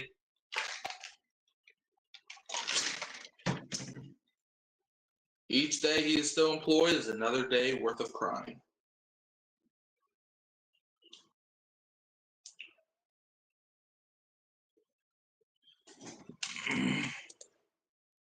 But anyways, what's up, Richard Sherman? How you doing? You look so weird, though. There's Andrew Whitworth, former Bengal, fun fact. Let's see. Oh, Sterling Sharp being honored today. By the way, today's 9/11, in case y'all care. So yeah, Sterling Shepard on the field getting honored today. Yeah. 2nd and 2. Commanders have it at the Packers 49. 1:55 left in the half. Jaden Daniels is gonna hand it off the middle. Picks up a first down for the Commanders. Why do I keep doing that? 9/11, never forget. Yeah, man. Don't ever forget 9/11. In fact, the Packers actually held a moment of silence since the game's also on 9/11. 1st and 10. It's going to be handed up the middle. Okay, got a solid run there. Gets like 6 yards. 2nd down.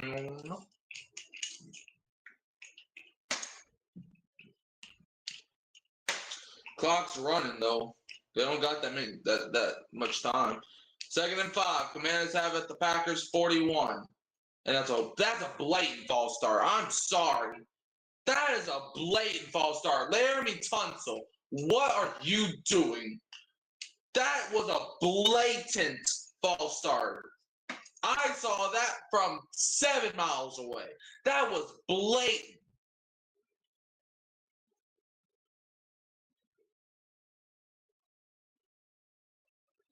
That was a blatant false start. So blatant. To the point where it can't even be blatant no more.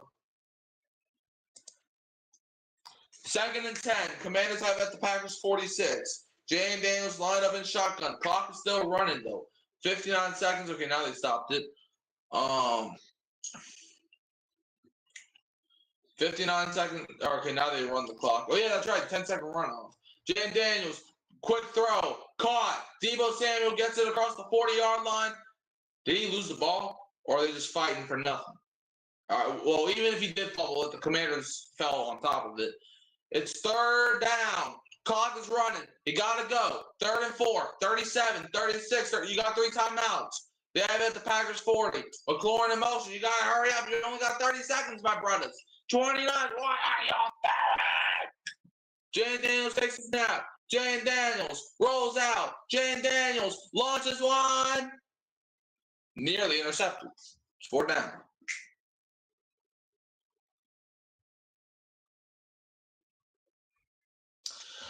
Well, they just wasted the whole drive. 19 seconds left in the half.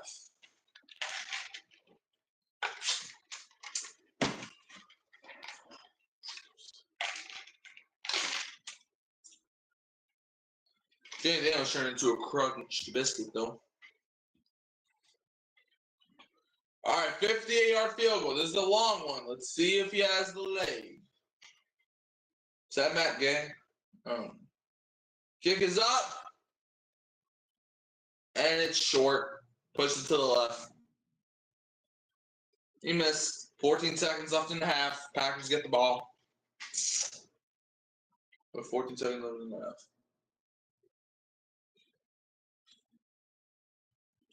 That sucks. What'd I miss? A whole lot. Oh. I see. And we're about to go to halftime right now. I came back in just in time, it looks like. Yeah, he missed the field goal. Oh, no. I was just talking about momentum. Apparently not. 58-yard field goal. Pushed it to the left because apparently teams act like timeouts Kyle and treason.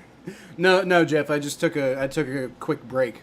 Which, by the way, Mikey, if you need to take a break at any point, feel free to do so. First and 10. Packers have it there on 48. 14 seconds left. See if they're Love takes it down. Deep. Love goes Oh, he's got him. Caught. And he's out of bounds, too. Yeah, out of bounds. Octavian Wicks, 8 seconds, so they have time for at least one more play. Yeah, a quick shot to the end zone. If you don't make it, I mean, that's a long field goal, but, you know, Brandon McManus can make it. Like, even if you get tackled in bounds, you still have timeouts. That's true. So you don't got to worry about just going to the sideline. Like, you can do something in the middle of the field just to even get closer. But you still have all 3 of your timeouts. Dude, this Commanders defense, good lord. 4th and 10, and all right, they're just going to do a handoff to just get closer, and it's going to be handled. Josh Jacobs picks up about 5 yards, and they're going to burn a timeout. 4 seconds left. Let's see if McManus can come up clutch to end the first half. Yeah. McManus coming out to the field. Didn't McManus get, like, sued or something? It was like DUI, wasn't it? No, I thought it was, like, maybe. I don't know. I know he got sued for some. I thought it was, like, sexual assault person.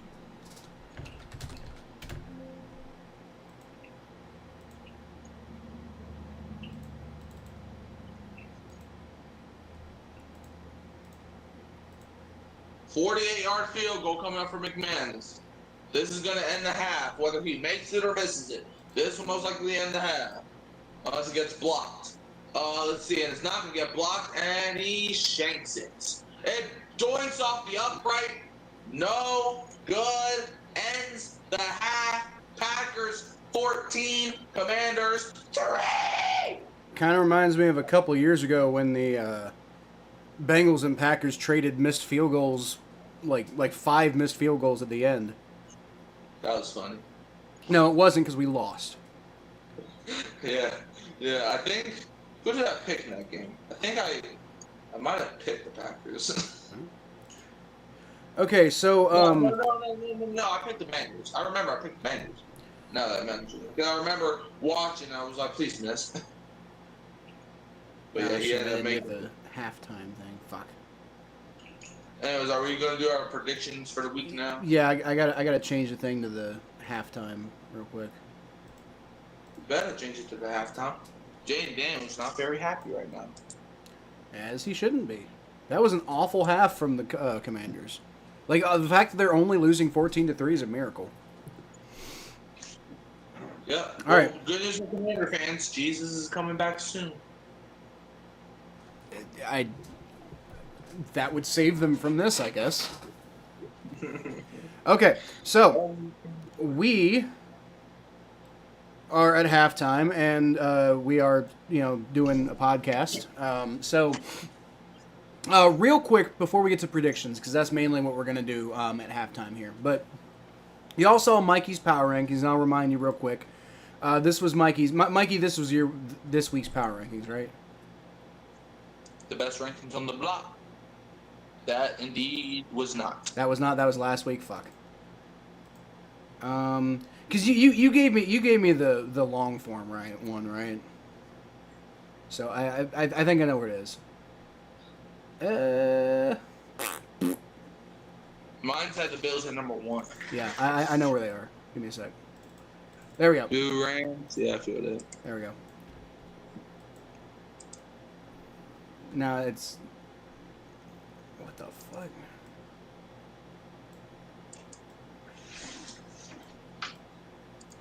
Okay, this is not working the way I hoped it would. So can we? There we go. All right. That is so large. Yeah. Well, I mean, because you gave it to me in this long form format, I can't really. Well, I don't know how else to give it to you. Well, you use your phone for everything, so I guess that makes sense. Okay, so that's about the closest we're gonna get it. So here's Mikey's power rankings. He's got the Bills number 1, Eagles number 2, all the way down to the Saints at number 32. Which rip. I just put them there just for disappointment. All right. So that was Mikey's. Y'all saw that on the on the show from earlier this week. But yeah, I'm dropping the Commanders. This is what I came up with. So. With what to me? Do what?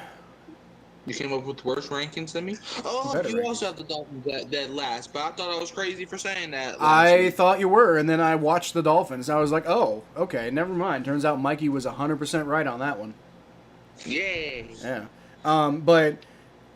So I've got the Ravens at like number 9. Clearly, we disagree on that because you still got them at number 3. But the Ravens just proved me. Well, don't forget, I had the Ravens at number 6.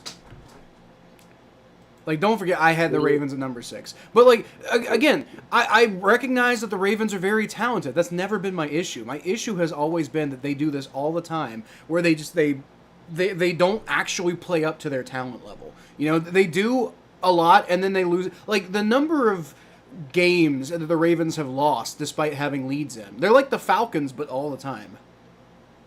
Or at least come close to losing. The Ravens pull this shit all the time. They are not... Like John Harbaugh, I think, is past his expiration date. They are not a particularly well-coached team these days. Lamar Jackson's incredibly talented, but he's also incredibly erratic sometimes, too. So, I mean, that's... I thought John Harbaugh been passed. Like, I think the game been passed him by. I don't know about passed him by, but, I mean, he's past his expiration date with the Ravens. He could potentially be better with a different team, like a reset. But I just think that what he's trying to do in Baltimore isn't working, and it hasn't been working for a while. I kept the Bengals in the same spot because they basically just did almost exactly verbatim. Wait, What? Wait, what? What? Jerry Jeudy to the Chiefs? Really? That's what some dude is saying. Well, if that's the case, then I'm going to walk it back, and the Browns are going to go to 32, not 31. Why? Because he's like the only receiver they have. I mean, other than Cedric Tillman, but like, I mean, Jerry Jeudy has doesn't catch the ball a lot, but he's like the most talented. He might be one of the most talented players they have on offense. Well, but is that actually true, or are you trolling, bro? Jerry Jeudy? I don't see any evidence that that's true. He said Adam Schefter posted it, so... Maybe. I didn't see it on the news. I mean, the news be tripping sometimes. Well, the news isn't always as up to date as, Twitter might be, for example. Now, I don't think that that's a huge get for the Chiefs, but that's a big loss for the Browns, if that makes sense, right? Like, I don't know if Jerry Jeudy's going to do a whole lot in that Kansas City offense. In fact, he might even get in the way sometimes. But, like I said, he's the most talented player on the Browns offense. Yeah. I don't see any evidence about this on Twitter either. Just Browns fans talking about Jerry Jeudy. I don't think that's true. Yeah, well, we'll see. I mean, it took like a while for the Colin Saunders news to break. Yeah, but I don't see it from Adam Schefter either. I don't even know how to get to Adam Schefter's page. I'm on it right now.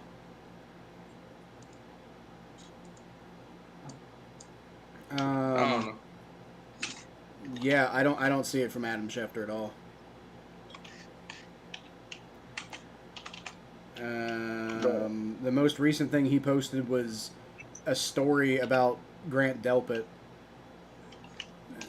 Nothing about Jerry Jeudy. I don't think that's accurate. Yeah, I mean, this guy said 2/3, but I don't.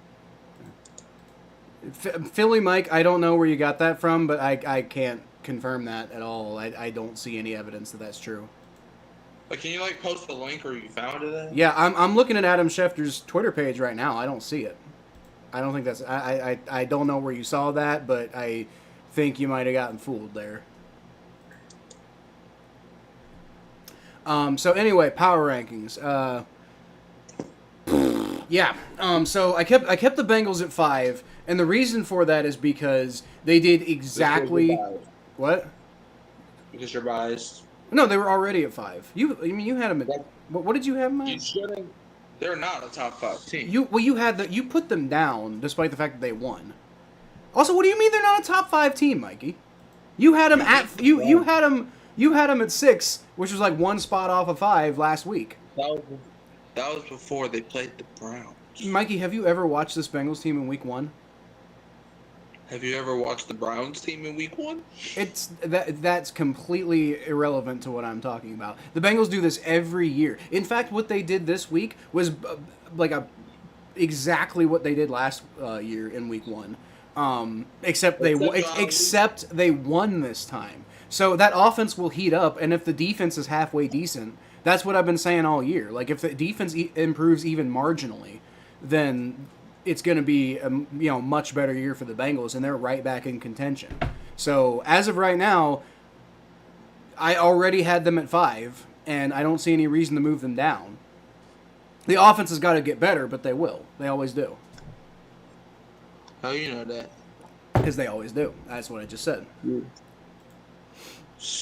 Okay, buddy. I did move the Chiefs down to 6, which is a little further lower than you had them. But I think the thing that people are gonna like maybe think I'm a little crazy for, or at least I thought that until we saw this Commanders game here, is I got the Packers at 2 now. Huh? I got the Packers at number 2. Ahead of the Eagles? Yes, I've got the Eagles down at number 7. But weren't you just crapping on me about putting them low?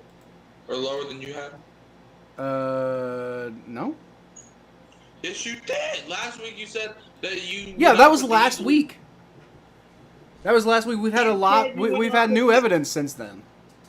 You said you would not put the Eagles down from number 1 unless they proved it. And they have not played the game since you said that statement, but you're putting them down? You mean on the show? Yes. What? Okay.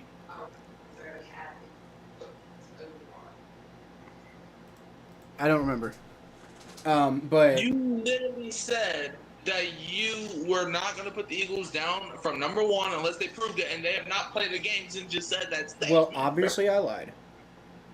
Clearly. I don't remember saying that, but that's also I believe that that sounds like something I would do. Jeff says it's a parody page. That's what I'm saying. I think Philly Mike, you might have been fooled by one of those like fake posts. The Browns are always bad. Yeah, right now I got them. I got them at 31. If the Jerry Jeudy news was true, I'd put them at 32. But it's not. So KGM got off to a slow start last year. That's what I'm saying. They got off to a slow start last year. If they don't get off to a slow start this year, imagine what they're gonna do. They'll be right back. They'll be right back in the conversation for teams that you can expect to maybe make it to the Super Bowl. So I have a question. Why did you put the Chiefs down then? Okay, what? Why did you put the Chiefs down then? They lost, first of all. Okay, but why did they go down? Because didn't they make the Super Bowl last season? They lost. They lost and had a bad offseason. And also looked awful in the Super Bowl, if you recall. My argument about Philly was they won the Super Bowl, so you at least have to start the season with them being number 1. And the Bengals looked awful in Week 1 last year. I didn't say the Chiefs looked awful. I said they lost. You said that I didn't have the Bengals at number 2 last year in the power rankings. You said that the Chiefs looked awful in the Super Bowl. Did you or did you not say that? Yeah, they did look awful in the Super Bowl. Exactly. So why since the Bengals played awful Week 1, you're gonna give them the benefit of the doubt? But since the Chiefs played awful in the Super Bowl, I'm not giving the Bengals the benefit of the doubt. I'm saying the Bengals' defense looked better, and their offense may have looked bad, but it was the Browns' defense, which has always had the Bengals' number. Historical precedent says that the Bengals' offense is almost certainly going to improve, and the Bengals' defense will have to see, because the Browns' offense, there's a lot of reason to believe that stopping the Browns' offense doesn't really mean very much, but they got it done when it mattered in Week 1, which is something they haven't done in a couple of years. So that makes me feel... I already had them at 5, Mikey. That's part of the thing. I'm not going to move them down for winning. I'm sorry to say this, but Losing to the Chargers and beating the Browns is basically the same thing. I didn't move the Bengals up. I moved the Chiefs But down. you didn't move them down. Because they didn't lose. What are you talking about? So what? Should we put the so what? Well, let me think of who won last week. They won a game that they So wouldn't we're have gonna won keep last talking year. 14-9. That We're would gonna have stop had talking. them. The Bengals won a game this year that they didn't win last year. That had they won last year would have changed the entire narrative about last year. So yes, I've got the Bengals just outside of like the championship conversation until they. So are the Jaguars? So are the Jaguars in championship conversation too since they won? No, because they never were in the first then. place. That doesn't make any sense. Deebo Samuel. Oh! Deebo Samuel breaks On the tackle. kick, there. Samuel, Oh, look at that. wow, wow! There's a 55-yard return right there. So are we doing predictions the next commercial break? I guess we got too caught up talking about the power rankings, but you know what? That's what the podcast is for. So, but just to the Saints I got at 29, which is higher than what Mikey has them at. Just want to point that out. They'll be higher next week. I was just in my feelings. Let's see. I did give the Jaguars some credit though. I got them higher than you do right now. They should be in the top 10 by your logic. First and 10 for the Commanders. You don't understand my logic, apparently. I think I do. I think you're trying not to. Hand off to Ja'Cory Krosky. That was a nice little jump there. Yeah, second half of the Commanders. Like I said, I mean, okay, so the missed field goal hurts, but the fact that the Packers missed their field goal, you know, the opportunity for momentum still exists. Now it's going to be harder to come back because you got to get a stop on defense, but you know, we'll see. Second and 6 for Washington at the Packers 40. Jane Daniels takes a snap. That was blatant offsides, but they're not going to call it, I guess. Throws it straight in the dirt. I think he even thought it was offsides. Third and 6. Quay Walker thought it was a fumble. Yeah, I know. I mean, they always think it's a fumble. Well, you know what? I think they're coached to if you think there's any even like a 1% chance that it's a fumble, you go for it anyway. Yeah. Like, they always think it's a fumble, no matter what. Like I said, It because doesn't matter if that ball is like 5 yards past the line of scrimmage. They always think it's a fumble. just in case they say it's a fumble and you're surprised by it, you want to be on the end of like, oh well, I picked it up anyway. There's no harm in picking up the ball. Yeah, Commanders are 2 for 7 on third down conversions. Third and 6. The camera sure likes looking at Micah Parsons. A lot. Michael Parsons. I mean, he's kind of good looking, I guess. Paul's no Diddy style. I mean, he's average looking, I think. I don't know. Third and 6. Washington has at the Packers 40. Oh, they're bringing the blitz, it looks like. At least Well, that's what they're showing. they're at least they are bringing the blitz. Okay, all right. Yeah. Micah Parsons Daniels. got to him, but Jaden Daniels gets the ball off. Throws a missile to Zach Ertz. Yeah, he sure did. And Micah Parsons was screaming on the side there, too. That was a great play by Jaden Daniels. So far, the Commanders look like they left their first half struggles, at least on offense, in the locker room. Don't speak too early. That's literally my job right now. Okay. If I'm wrong, who am I cursing? The Commanders? I don't care. Okay. First and 10 for the Commanders at the Packers 31. Jaden Daniels looking at the Packers defense because he wants to eat their helmets. It's going to be a handoff to There you go. Merritt, and he gets a few yards. It's only about 3 yards, but like I mean, the way he's cutting around back there, like, you know, he's starting to show a little bit more vision than he showed in the first half. Plays that would have gotten blown up in the first half are now going for at least something. They're calling it 4 yards, actually, so it's a good run. Second and 6. Commanders have it inside the Packers 27. The referee's looking so stupid because I hate him. Let's see. They line up in pistol formation, I think. Debo takes in motion. Debo. Jane Daniels checks it out to Debo. And Debo tries to break a tackle. Got about 3 yards gets there. off and gets swarmed by Packers. It's going to be third down. Yep. Again, that's a play that would have been totally blown up in the first half. So, you know, just like increment a little bits, and you don't want to settle for a field goal here, But if you get points on the board, then you've taken a little bit of momentum. So you just gotta like a touchdown would be really phenomenal here. But 3rd and 3. Yep. Commanders have at the Packers 24. Seeing Parsons in a number 1 is not right. it is weird. Yeah, Jaden Daniels. Seeing him in a Packers uniform is weird. Yeah, that's true. Jaden Daniels takes a snap. Daniels looking. Daniels gets pressure, and there's a flag on the play, and he gets sacked anyway. Pretty sure that's going to be holding. And that's with the sack. Man, you should have saw the bull crap that Larry Tunsil did when you were in the bathroom. What did he do? Yeah, that holding. Dude was false. Yeah, it's been holding, but that dude false started so quick. Yeah, dude, Micah Parsons is a fucking problem, and he's motivated now too. They declined the holding because it didn't matter. Yeah, Micah Parsons is out here ending dudes' careers. Holy good lord! Jordan Love out for his career. Man, Jerry Jones just needs to go like hide in a fucking bunker somewhere. Who's worse, him or Nico Harrison? That's the question. What? All right. I'll explain in a minute. Okay. 52-yard field goal. Let's see if he can hit this one. Kick is Nope, up. he didn't. Nope. It's curving. It hits. Doinks. Doinks, yeah. That's the second doink of the game. Man. Dan Quinn, I don't know why you're clapping. Just shooting themselves in the foot. So Kyle, you know who Nico Harrison is? No. He's the dude that's responsible for trading away Luka. Oh, okay. I don't really follow the NBA.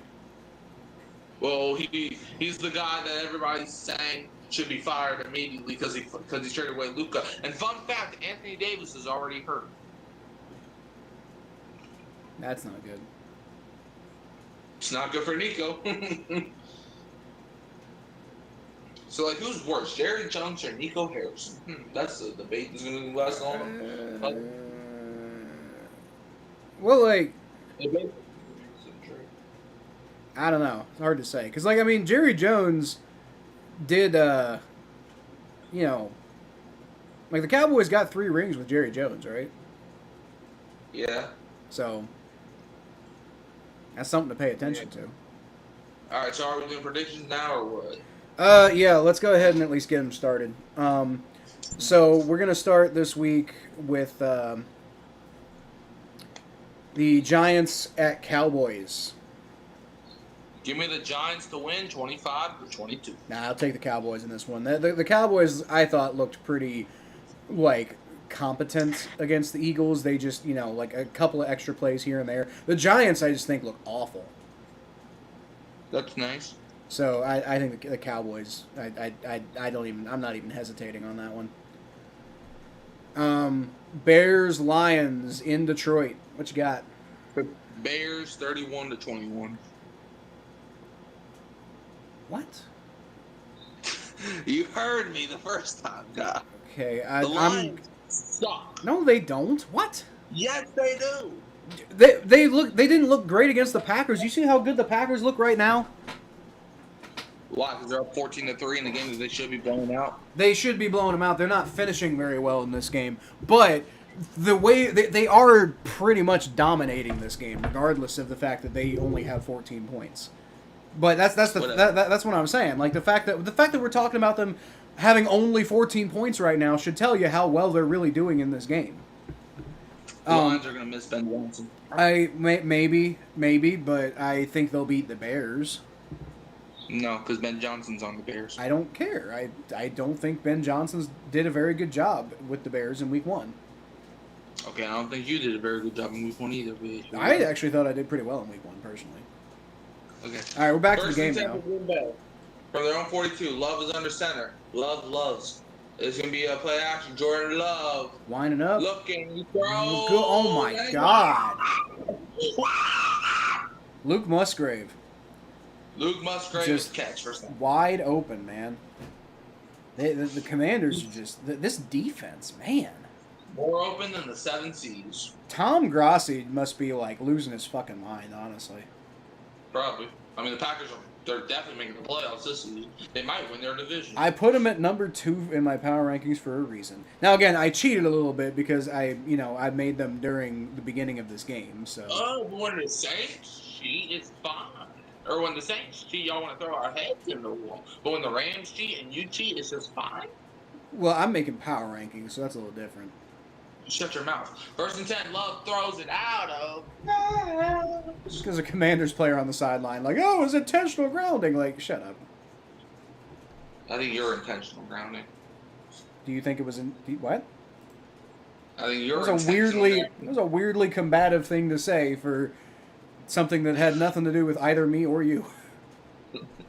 Yeah, I know, right? Joe Witt Jr., Commanders DC. Yeah. 2nd and 10. Doing an awful job tonight. Yeah. All right. Packers have it at the Commanders. See what you can dial up here, Love. And Jordan Love hands it off to Jacobs. Jacobs breaks out of the tackle and picks up a 1st down. Man. Game over. Can we play the Commanders next week? Why? So they could drop 40 points on you? Yeah, no, we would drop 40 on them. They might drop 40 on us too. It would be one of those types of games. But you Although when maybe not. Our defense might be only below average this year instead of really bad. Yo, last season I remember watching that Commanders Bengals game. That game was the funniest game I've seen in a while. That wasn't funny for me. I liked watching that game. That's nice for you. Yeah.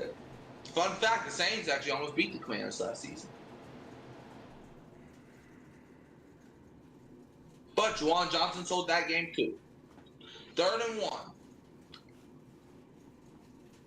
I just blame Denzel for all my problems, but I think I'm gonna blame Juwan Johnson now. 3rd and 1, Love is under center. He's probably gonna sneak it over the line. Nope. It's play action. Good Love. Lord. Quick throw, wide open. It's caught. 1st down. The Commanders have got to show some pride. Like they're just getting eaten alive back there. Like I said, the fact that the Packers only have 14 points right now is stunning. Like they should be absolutely obliterating them right now. Like this looks like one of the worst teams in the NFL playing the Bills. And yet it's only 14-3, which is crazy. Bingo. I don't understand. 1st and 10. Packers have it. Hands it off. Jacobs gets like 2 yards, 3 yards. There's a flag, and I almost kind of feel like this is going to be on the Commanders here. But Matt LaFleur is pissed off, so it's definitely, it's holding. Holding. Offense. On Sean Ryan. That's not how you spell that name. Well, it actually literally is. No, it's not. But that's how he spells it, and that's what matters here. Yeah, I don't like my name. 1st and 20. You don't like Mike? No, I don't like Warren. Oh. It's my dad's middle name. I despise that name. 1st and 20. I don't know Ball quite. start. I guess I kind of get why, My middle name's Chester, and I'm not, big fan of that one. I just think my first name is just boring to say. As well. I feel like Michael is incredibly more boring than Warren. What are you talking about? But it's like, what's up, Warren? Like, you can barely hear the name. Well, yeah, but I mean, it's a unique name, though. How many people are named Warren? My dad. Anybody else? I don't know. Warren Sapp. Warren, that's a pretty cool guy. Jordan Love throws wide open. Good Lord. But yeah, I just don't like my name. 1st and 25, and you get 20 yards. Man. I wish I liked my name, but I just don't. I mean, I'm not, I really like my name. Like, it's a nice Gallic name. I used to be fond of my name, but then, with wars happening, that just also decreased my name. I got bullied because of my name. It was like, bro. Yeah, it's also the name of one of our presidents. I know. You know how much times somebody's ever brought that up to me? Like I care. Yeah, the most everybody's favorite president, Warren G. Harding.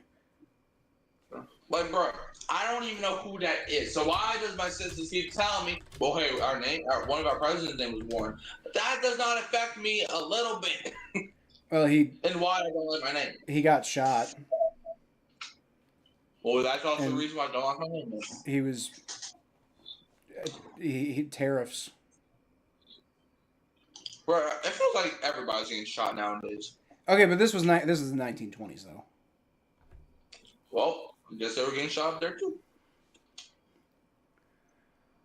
All right. Jordan Love got back. And the Commanders get a little bit of pressure, and they can't even do a great job of it. And what goes up must come down. Out of bounds. Yeah, but it came down out of bounds though. It's like that song, "Come Down" by Henry Moody.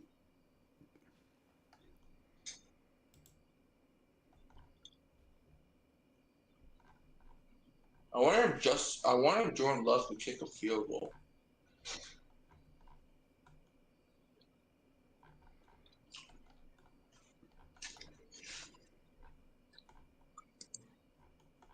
Second and goal, y'all. Jordan Love is going to hand it off. Love, he tries to throw a block. Finally, the Commanders are like showing some like spine on these fucking runs. Third and goal now.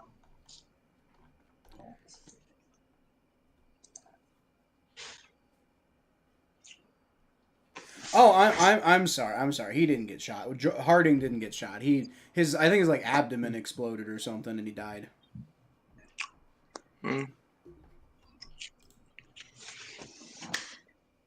Third and goal. All right, I'm back. Oh, what's up, Jerry? How you doing, man? Yeah. Is that in your chat? Yeah. You know, Jerry and I, we go with that. Third and goal. Jordan Love. Just throw it away again. Throws it out of bounds. Jerry, I know you're not new to my channel, but you're probably new to the stream. This is Kyle. We and him, we stream every Thursday night game. Yep. Throughout the season. Yep. And I stream every Bengals game as well, and some of the other games. Mikey streams, I think, pretty much every Saints game. Bro, Forrest off the sidelines. Is that not a penalty or something? No, he's allowed. He's allowed on the sideline as long as he's not getting in the way. Oh. I'm not aware. Like, I mean, you're not allowed to go all the way out in the middle, but you can go a little off the sideline. 22-yard field goal kick. Oh, that was close. No, he didn't miss it, but that was close from 22 yards. And there was a Commanders guy who almost blocked it too. Yeah, 17-3, man. Man. Like I said, the fact that it's only 17-3 is unbelievable. Like I still like if the Commanders can just get their shit together, they could legitimately come back and win this. I'm not saying they will. I'm saying they could. But let's finish up our predictions while we have some time. Okay, we do that. Okay, I'm gonna make a quick prediction real quick. The Commanders will not come back and win this game. Same. Although, my prediction is still possible. I predicted 27-21 Washington, and that could still happen. Hey, I picked the Packers to win, so even if they win, that's good with me. Oh, shoot, I forgot to text. Gosh darn, hold on, I'll be right back. Okay.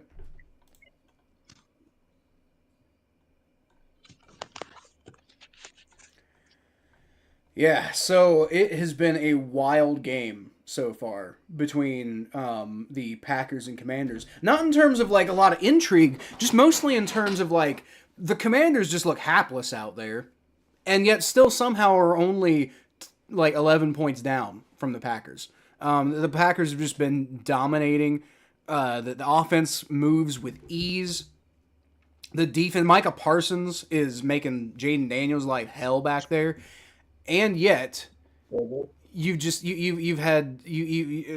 14-3, which is like that could potentially come back, and maybe not in this game, but it feels like the Packers not having more points right now is something that could become a problem for them down the line this season. A little bit. Yep. All right, you ready for predictions, Mikey? Yeah, sure. Why not? All right. So, let's see. The last one was Bears Lands, right? So we're on Rams Titans. Yeah. Uh-huh. All right. Who's gonna win between the Rams and the Titans? Think real hard about it. Man, the Rams gonna beat them 16-15. I don't know about 16-15, but it'll probably be low scoring, and also the Rams will win. Yes, I agree with that. A little bit. Patriots Dolphins. What you got in Miami? Ooh, that's a hard game to. Patriots 32-21. Move on. Yeah, I think so. Because the Patriots didn't look as good as I thought. Like, I didn't think they were going to look great, but I thought they were going to look better than they did. But, ain't that hard, I guess. All right, so we'll go to Bills Jets after at the next commercial break. Kick is going to be returned out of the end zone. Deebo Samuel, you got to score a touchdown this return, which he doesn't. Yeah. Yep, game over. What? My dad picked the Commanders to win 18-17. I need to update the score, by the way. 17-3. But, like, what do you mean game over? Like, if the Commanders get a touchdown on this drive, then they're only down 7. Game over. Which, like I said, that's the crazy thing to me. If the Commanders just get their shit together, like, this is still a very winnable game for them, despite how badly, like, it's despite how it's seemingly been so skewed in the Packers' favor today. The score is only 17-3. How do you feel about Ryan Clark being the controversy of attention right now? I don't like Ryan Clark anyway, so that's cool with me. Well, a lot of people are saying try to belittle Peter Trigger. I don't agree with that, but a lot of people are saying that. I'm not aware of that at all. Jaden Daniels has all day. I think that hit the ground. Throws it. It's caught. Second down. You said it's caught? It looked like it hit the ground to me. Well, they're saying second down, and the clock's still moving. Well, yes, it's still... Oh, okay. Clock's still moving. Okay. All right. And people you love don't truly believe in you, and they thought less of you. Okay. There's nothing more. Well, I guess, you know what? If that's what it takes, Micah, then, fair enough. And he's out. He's balling, too. I agree with what you said. 2nd and 3. Jane Daniels is going to hand that ball off. And nothing blown up in the backfield. Austin Eckler, what are you doing? Like I said, game over. But it's not. That's the thing that's wild. Like, as bad as the Commanders have been playing, it's only 17-3. Game over. I mean, it like they're gonna really have to turn it on soon, but I mean, yeah, it ain't over yet.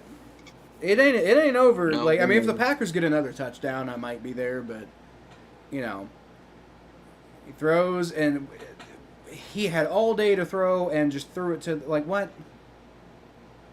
That was 100% on Jaden Daniels. Like, what are you even doing? Jaden Daniels out here looking terrible, dude. Like, I don't even know how you come away with this one. Like, if you're Jaden Daniels, I don't know how you're not just looking at yourself in the mirror at this point. Like, I mean, yeah, I know there's been pressure, but you're kind of known for being a scrambling guy anyway. So, how this? I put a lot of the blame on this game so far on Jaden Daniels. Yep. Just what? Yeah. But like I said, game over. Not yet. It's not yet. If Packers get a touchdown, then I'll be there with you. But we'll see. Game over. And Jaden Daniels wasn't even particularly great last week either. I mean, like, he did it all right. He did enough to win the game. Flag on the play. Against the Giants. Okay. Flag on the play. What about the Giants? Goes against the Giants. Holding on the Packers. Good Lord. Yeah, I know. That's my point. Jaden Daniels didn't look particularly good against the Giants of all teams.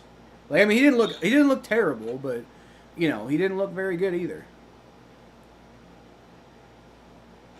So I don't know. We gonna see a slump season from Jaden Daniels this year? Maybe. Because that's what it's looking like right now. All right. we're on a commercial. Let's go ahead and try to get through some more of these predictions. All right, so we got Bills Jets. Bills Think real 30 to hard 19. about it, Mikey. Bills 30-19. 30-19. I don't know about that. I don't know. The Jets' offense might actually be something to pay attention to this year. Now, I agree. The Bills will win, but you know, the Bills' defense doesn't look very good right now. Yeah, move on. All right, Seahawks Steelers. Steelers 39-30. 39-30. Where are you getting these numbers from? The Steelers won 34-32. Why can't they win 39-30? Against the Jets. The Jets team you were just saying that you had. Yeah, but no, I was saying the Jets' offense would be pretty good. I didn't say the Jets would be good. I said the Jets' offense looks okay. Exactly, against the okay offense. So it's 39-30. What's your score prediction? Or your prediction? You're not giving scores, so what's your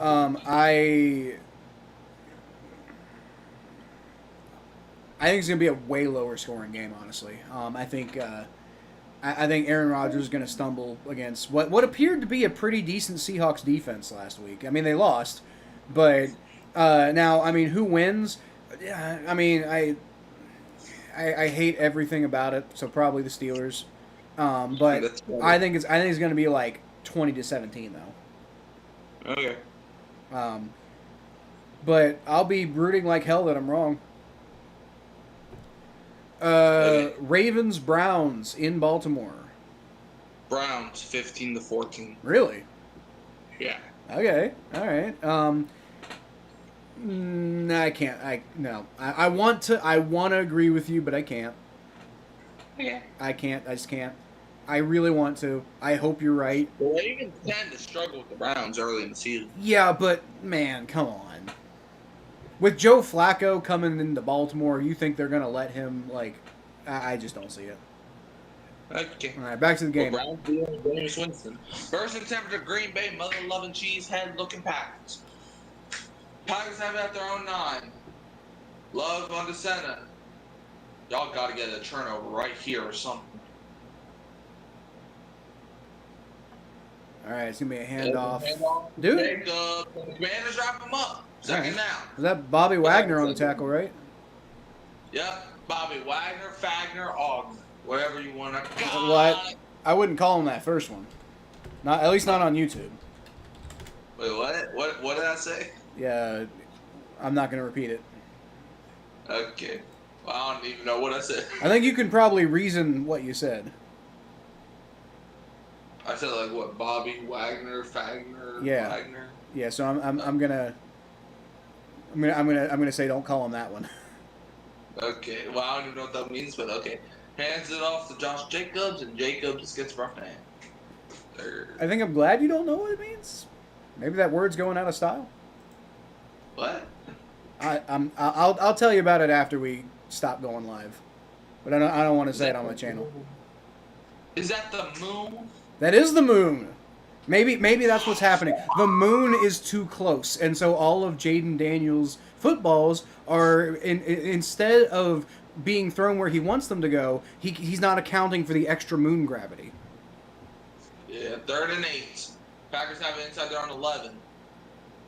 If the Commanders, wow, oh, pressure. And wow, where's that been all game? I don't know. And see, this is what I'm saying. The game is not over yet. Would it take a lot? Yes, but the game is not over yet. Game over. It's not though. We're in the 3rd quarter. Sorry, I'm used to being a Saints fan where the games always end in the 3rd quarter. Did you not watch that Bills-Ravens game? I did watch that game. I literally almost broke my remote because of that game. One of my favorite non-Bengals games that I've ever watched is the Jaguars-Chargers game from the playoffs. That's nice. But game over still. Punt is away. Ain't over. Okay, field at the 40. It's to 50? All right, yeah. I get it to the 50. It's going to be good field position for Jaden Daniels. So.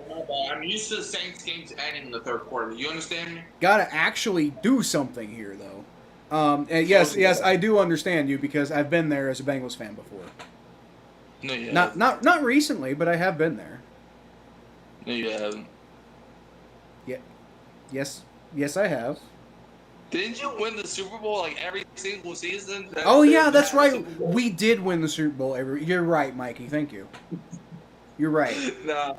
You know what? You know what? Next year, next time you're like, oh, how many rings do you have? I'm gonna tell you. How many Super Bowls have there been? 59. Yeah, there's been 50. We got 59 rings. I think it's 54, by the way. What? It's 54, right? 59. Oh shit. Yeah, I guess. Okay. You're a fraud. So there's been okay. I swear I thought that was Super Bowl 54 we just watched, but I'm wrong, I guess. Okay, let's move on to predictions. Okay, yeah, we do need to have some level of focus here. Okay, so which one were we on again? We just wrapped up the trying to see. Was it Browns Ravens? Browns Ravens. Okay, so Broncos Colts.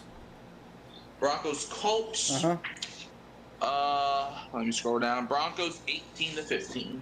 I am gonna take the upset here. I think the Colts are gonna take down the Broncos. I think. I think. I'm not gonna say it. I refuse to fucking say it. But Daniel Jones, who happens to be in Indiana, and there's a nickname that people keep calling him right now. But I think Daniel Jones is gonna look a lot better in Indy. And I think against the Broncos defense, it's going to be tough. But I think Daniel Jones is going to find some unique ways to get around the Broncos defense. And I think that's going to be enough. And I also think Bo Nix is going to look pretty terrible this week against the Colts. So I think the Broncos are going to score like 10 points against them. I had the Broncos scoring 18 and still winning. Yeah, I if they score 10, then they won't win according to your numbers there. Yeah. Panthers Cardinals. Panthers Cardinals. I got hold up. Yeah, I got Panthers 26-16. Yeah, I agree. I think I agree with the score line, with the thing. Yeah, I agree. Eagles Chiefs. Eagles 19-16. What? Why are you always so insistent on predicting low-scoring games? First and 10 of the Commanders at the 50. Jane Daniels drops back all day to throw. He throws it. That almost went up and caught that Noah Brown. He would have needed a miracle to come down with that. Yeah, but like he got his hands on it. He could have, I've seen crazier catches. He wouldn't even caught that. If he caught that, there ain't no way that boy's landing inbounds. I've seen crazier catches than that. Nah, he would have actually been in bounds. Yeah, that's what I'm saying. He would have been in. Didn't quite have enough hand control to get that in, but he was close. 2nd and 10 for Washington at the 50. Jane Daniels takes a snap. Zach Ertz. Throw caught by Zach Ertz. Staying on his feet. He's still going. He stays on his feet, but it's gonna be 3rd down. Okay. Well, it's gonna be 3rd and 2 though. It's 3rd down. All right. That scare away all of our viewers. Anybody who has headphones on despises you. It's actually 3rd and 1. Austin Eckler stays on his feet. Woo! I think he got it. He might have. It's close. Number 96 just grabbed the ball from him. I think they're marking him short though. But did you see what number 96 did? They gotta go for it here though. What did 96 do? He just took the ball from him. Well, I mean, gotta do what you gotta do. 4th and inches. Yeah. Yeah, they're going for it. Why are you not tush pushing it? Like, I mean, I know that's the Eagles thing, but come on, like 4th and inches. That's gonna be a handoff, and he got it. Oh no, he got it. Yeah, he got it. He got it. He looked like he was gonna be stuffed for a hot minute, but then he just barely. Did you say that everyone folks surprises me, right? Anybody with headphones, yes. Yeah. It's like earlier when I had my headphone volume up way too high and you dropped your phone. You remember how I reacted to that? Yeah. Jaden Daniels has all the time in the world, just takes the sack for no fucking reason. Dude, Jaden Daniels, what are you doing? That's not even, dude. That's not even on the offensive line. Yeah, they allowed the sack, but like, what, you got to throw it away or what the hell? Or roll out of the pocket, do something. What on earth are you doing? Yeah, that's low key holding too. And don't get me wrong, like Conley is obviously very bad today, but yeah. But man, Jaden Daniels, you got to do something different than what you just did there. Second and 18 from the Packers 48. Second and High 18. Snap, Daniels throws. He got most of it back. Oh, did he drop it? I think he dropped it. I know he caught it. He caught it. Okay. It's looking like the way the Packers reacted, he might have dropped it. Hey, Cliff Kingsbury. Okay, this is what Kingsbury's saying. Oh, okay, I'm going to be out of a job by week 4, so this is what we got to do. I need you to throw an interception, you to fumble ball, and you to miss field goal. Let's go. Yeah. That's what he said. Well, the way the Commanders' offense looks right now with all the weapons they have, I can't imagine Cliff Kingsbury's going to make it out of the fucking stadium tonight. 3rd and 7. Commanders have it at the Packers 37, where they're probably going to miss another field goal. Jane Daniels takes a snap. Daniels throws a deep one, and that is under the Terry McLaurin's, they're just not on the same page. Terry McLaurin wasn't even looking for it until the last second. Yep, it's 4th and 7. What do you do here? Like, your kickers miss field goals left and right, and you're down by 2 touchdowns. Yes, but it's 4th and 7. You just got to take the field goal. They're going for it right now. I don't know if they're gonna go for it though. I mean, if they might. I mean, like if they miss another field goal, that like the amount of momentum that kills. So I mean, they might. If they miss the field goal, their stadiums, their entire fan base will kill the kicker. It's a long field goal, to be fair. All right, are they gonna go for it? Yeah, they're gonna go for it. Jaden Daniels. He's got time. Daniels. He's got him, and it's gonna be. I think it's gonna be pass interference. It's gonna be pass interference though. It's either gonna be offensive interference or DPI. I think it's gonna be OPI. Packers guy was pointing at Ertz, and Dan Quinn does not look too happy. But neither does Matt LaFleur though. So who was it? Holding? Oh, it's holding on the Commanders. Green Bay, mother loving Packers. Yeah. Sorry, holding on the Packers. Holding on Nate Hobbs. So the Commanders get bailed out. Yeah, that's blatant holding. Yeah, I mean, yes, that's not bailed out by a bad ref call. I just meant bailed out by the Packers being sloppy. Yeah, but I was just describing the play. So. Yeah, I'm not saying you said anything wrong. I'm just clarifying. 1st and 10 of the Commanders at the Packers 32. This might be the last play of the quarter if they decide to hike it, which I would. And they do. Yeah. Jaden Daniels. Rolling out to his right. Got to throw the ball away. What are you doing? And he maybe gets back to the line of scrimmage. Maybe, but the risk you're taking there. End of the 3rd quarter, down 17-3. Like, y'all got to get something. Dude, Jaden Daniels out here looking like Daniel Jones. But Daniel Jones is looking like Jaden Daniels. So this is crazy. We've entered Bizarro world officially. They do this every season where a bad quarterback takes the place of a good quarterback. Yeah. I don't know why. It might be Jaden Daniels and Daniel Jones this year. DJ and JD. Yeah. I mean, we had Geno Smith a couple years ago come out of nowhere. Last year was Jaden Daniels. I mean, I know Jaden Daniels technically wasn't a bad quarterback, but he was unknown. Jaden Daniels came out of the blue. Like, he kind of swapped places with C.J. Stroud. And then Geno Smith, I don't know who was good at the time. I agree. I guess you could maybe say Smith took the place of Trevor Lawrence, maybe? Yeah, I don't know. Kitty goes meow indeed, John. They got around to going meow this week, but it took them forever. But they got it done. Time. Yep, predictions. Time. Okay, so I need to finish my prediction. Chiefs-Eagles. I'm going to agree with you that I think the Eagles are going to win. 1916. And I'm going to make a massively bold prediction again here. Jalen Carter is not going to spit on Patrick Mahomes. What? You're delusional for thinking that, bro. What do you mean? Can you imagine if he did that again? Can you imagine if he did that again? Technically, Dak spit on him first. That would be crazy. No, well, he didn't though. He spat on the ground apparently. but he still did. Okay, what's the next game? The Vikings and your favorite football team. Vikings will beat the Falcons 18-15. I think they're gonna score. I think they're gonna blow the fuck out of the Falcons. Honestly, I think it's gonna be like 33 to like 17. I hope you're right, because that means that Atlanta will be dead last in the division again. There you go. Buccaneers. Well, no, because we'll get to your team here in a little bit. Buccaneers Texans. I got Buccaneers 24-17. I think I got the Buccaneers like 27-10. That's not very nice. I'm after last week. I'm not sure how I feel about the Texans right now. Okay. Chargers Raiders are the other Monday Night Football game, which is crazy that there's two of them. Yeah, I got Raiders 31-17. What? What? Are you serious? I am. You're out of your mind. You're out of your mind. I mean, I'm not saying the Raiders can't win this game, but 31-7. What on earth?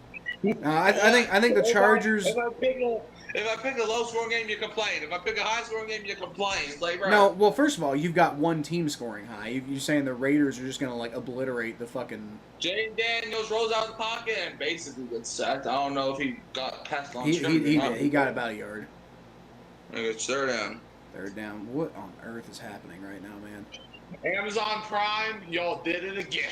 Micah Parsons is just looking like the most unbelievable fucking trade right now.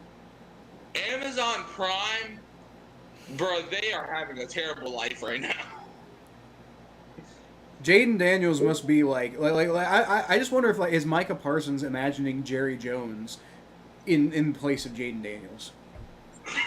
Maybe that's how he's so good.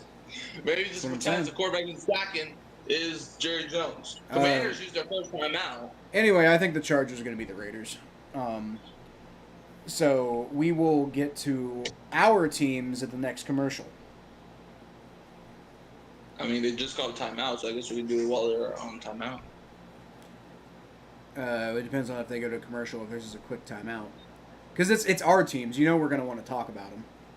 Oh, yeah, you're right. Yeah. I don't know if 30 seconds is enough time to do it. You could time travel. Hell, we might, knowing you and me, we might end up taking one entire commercial break to talk about each team. About the Saints and the Bengals at the same time, or just one? No, individually. Like we'll do the Saints 49ers next. I could see us taking the whole commercial break just to talk about the game, and then the same with the Bengals. 39. Commanders have it. The Packers 31. Jane Daniels takes a snap. Jane Daniels throws. There you go. First down. Okay, you're in the red zone. Okay, wow. Cliff Kingsbury dialed up a play that made sense. What do you know? Yeah, but he's supposed to be the Saints head coach, right, man? Some people are just stupid.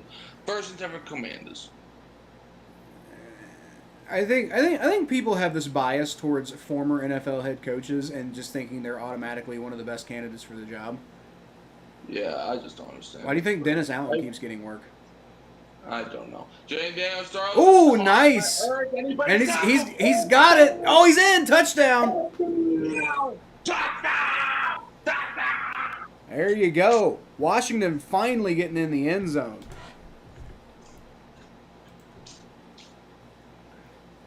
Zach Ertz has been a hard man to bring down today when he does get the ball. I'll give him that. Like he wasn't blocking well earlier because he's like 17,000 years old or something like that. But he has been hard to bring down. That is impressive the way he willed his way to that fucking end zone right there. Mm-hmm. All right, and the extra point coming out now. Let's see if he fucking shanks it again. And nope, right down the middle. All right. Well, the Commanders. It is now 17-10, and Mikey. What do you think the Tom Grossi reaction video is going to be like if this game goes to overtime and the Commanders win? Well, I think there's only one way to go. I think for the first 2 quarters, it's going to be like, sorry, y'all. For the first 3 quarters, it's going to be like, man, bro, if we keep playing like this, we might be a Super Bowl contender. And, like, for the first half, it's going to be like, man, we're actually dog walking them. But then the fourth quarter happens, and it's going to be like, oh, no, we're doing it again. And then the Commanders fans going to be like, jaded. And in overtime, depending on what happens, he's going to be like, what? And the Commander fans going to be like, and in the end. Jaden Daniels has got to be one of the most likable quarterbacks in the NFL. So, like, I really don't want, like, he seems after, and now it's through like a week and a half so far, so, you know, pump the brakes a little bit, but it seems like Jaden Daniels is just getting ready for just a bad season. Yeah, maybe. All right, let's talk about the Saints and 49ers real quick. Saints 24-21.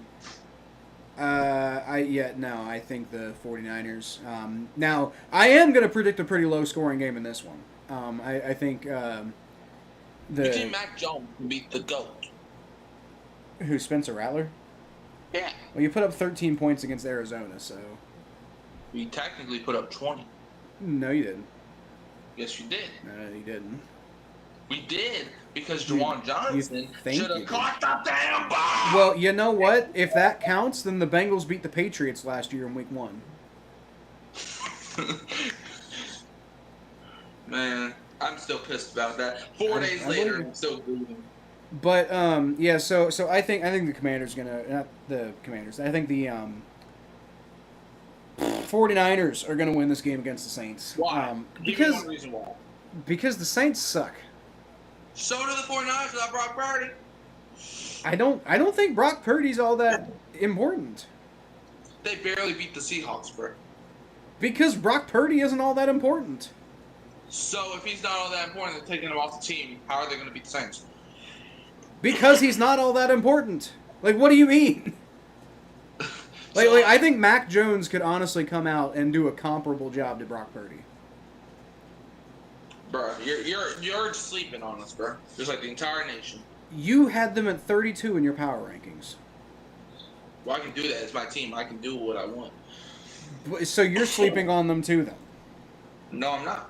Saints 17-9, according to Mark. 49ers only score 3 field goals. And Mark says he's the starting quarterback. He's not the starting quarterback, Mark. Brock Purdy is hurt, and so Mac Jones will be playing in his place. So I'm saying, bro, like even Mark's admitting it. Like I'm not saying the Saints are gonna win the Super Bowl or nothing, but I think they can at least beat Mac Jones. I think they can. My prediction is that they won't. You almost beat the Cardinals with Kyler Murray. 1st and 10. 1st and 10. Dontavian Wilson motion. Jordan Love. Play action. Interception? No. Oh man. Wide open as well. Marshawn Lattimore. Good. Marshawn Lattimore's getting cooked today, dude. I miss 2018 and 2019 and 2020. Healthy Brock Purdy is the 49ers starter. Yeah, that's what I'm saying. Brock Purdy's the starter, but he's hurt, I guess. I don't know. I didn't hear what happened, but apparently he's hurt, so he's not playing. I trust the Saints to at least beat Mac Jones. I could literally see the Saints winning 3 out of their 4 next games. And I'm not being biased. When they lose all of them, then will you admit that I might be right? Well, oh, Jesus Christ. You just straight up, there's no pressure. Bet. I'll give you another bet. There's a flag. If the Saints lose all Are they gonna call roughing the passer? It was either that or ground. Oh, holding. Or defense. On Lattimore, good lord, dude, your boy is awful today.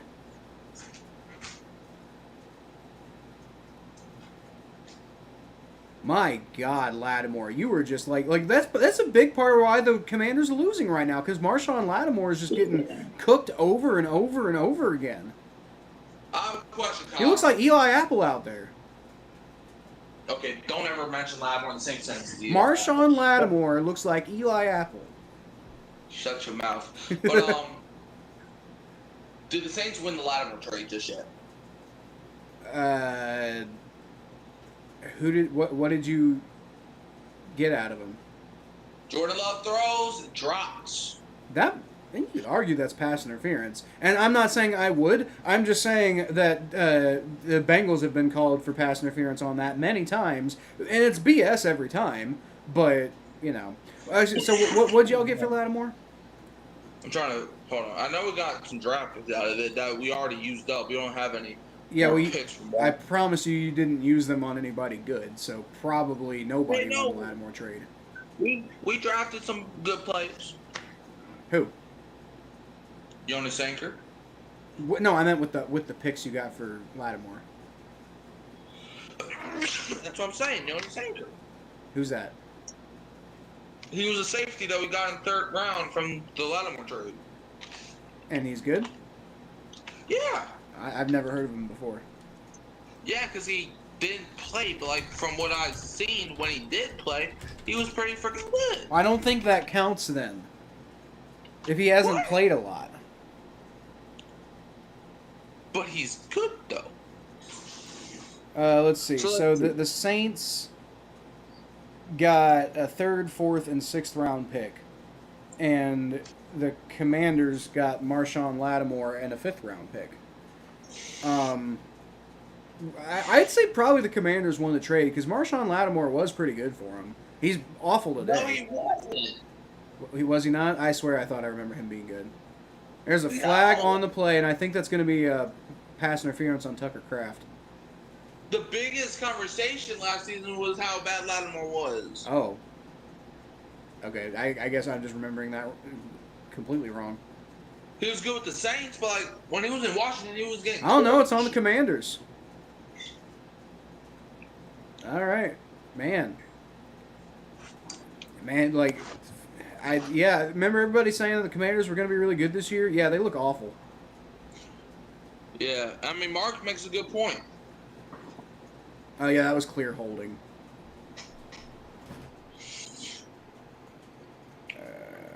Like, Marshawn Lattimore got torched by the Eagles in the NFC Championship.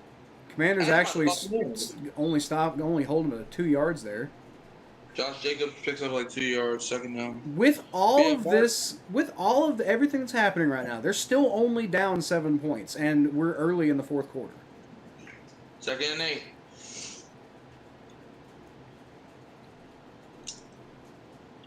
Tucker Kraft, most receiving yards by Packers tight end since 2015 with 116, and since 2015 it was Richard Rodgers with 146, the Miracle Man.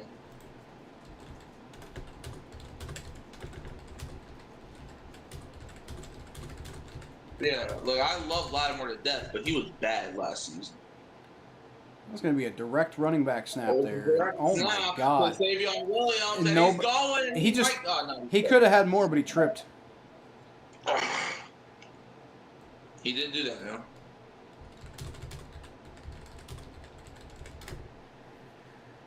no. Okay.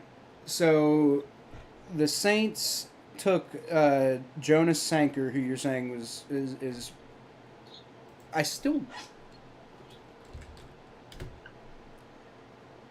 Like I just have not heard that name before. Like, did you not watch the preseason, bro? Not your preseason. Why would I watch the Saints preseason games? Because Sanker got an interception.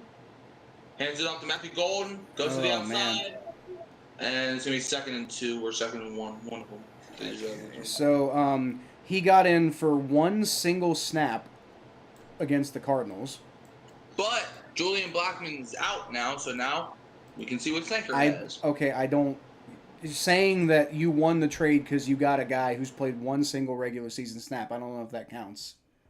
It's not just about him, though. Like, I understand, look, don't get me wrong, the trade's going to take time for us to actually win the trade because we drafted a lot of rookies. Devin Neal and Quincy Riley, what have they done? They were not from the trade, though. No, that's what you got with the picks that you... So from Marshawn Lattimore, y'all got Jonas Sanker, Quincy Riley, and Devin Neal. Jonas Sanker hasn't done anything yet. Jonas Sanker hasn't done anything yet, and I don't think Quincy Riley and Devin Neal are worth like saying, oh, we won the Marshawn Lattimore trade. Like I mean, yeah, you got a couple picks, but you got to do something with those picks for it to count as winning the trade. Otherwise, it's just a wash. Look, Devin Neal, he's going to be good, and so will Quincy Riley. We'll see, but you can't say you've won the trade until they actually do something. Wide open Tucker Kraft. Good Lord. All right, now the game might be over.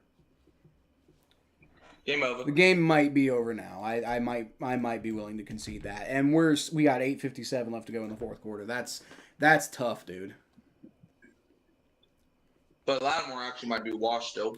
Lattimore's completely washed. Like this is awful. Good Lord. Yeah, how is he a starter? When Lattimore was with us, he was at least a top 10 corner. Let's remember the 49ers are traveling from west to east, a West Coast team playing at 10 a.m. Pacific time. Well, they're not traveling to the east. They're traveling to New Orleans, which is in the eastern half of the United States. But it's not like they're traveling to fucking Miami. Honestly, I think they would rather travel to Miami. Also, I think the West Coast teams are a little more used to traveling across the country because there's a lot less teams on the West Coast. So I don't think it affects the West Coast teams as much as it affects East Coast teams that have to travel to the West Coast.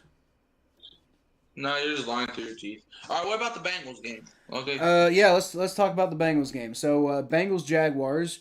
So I mean, go ahead and give me your prediction. I already know what your prediction is because you gave me your prediction on the show. But go ahead and say it again.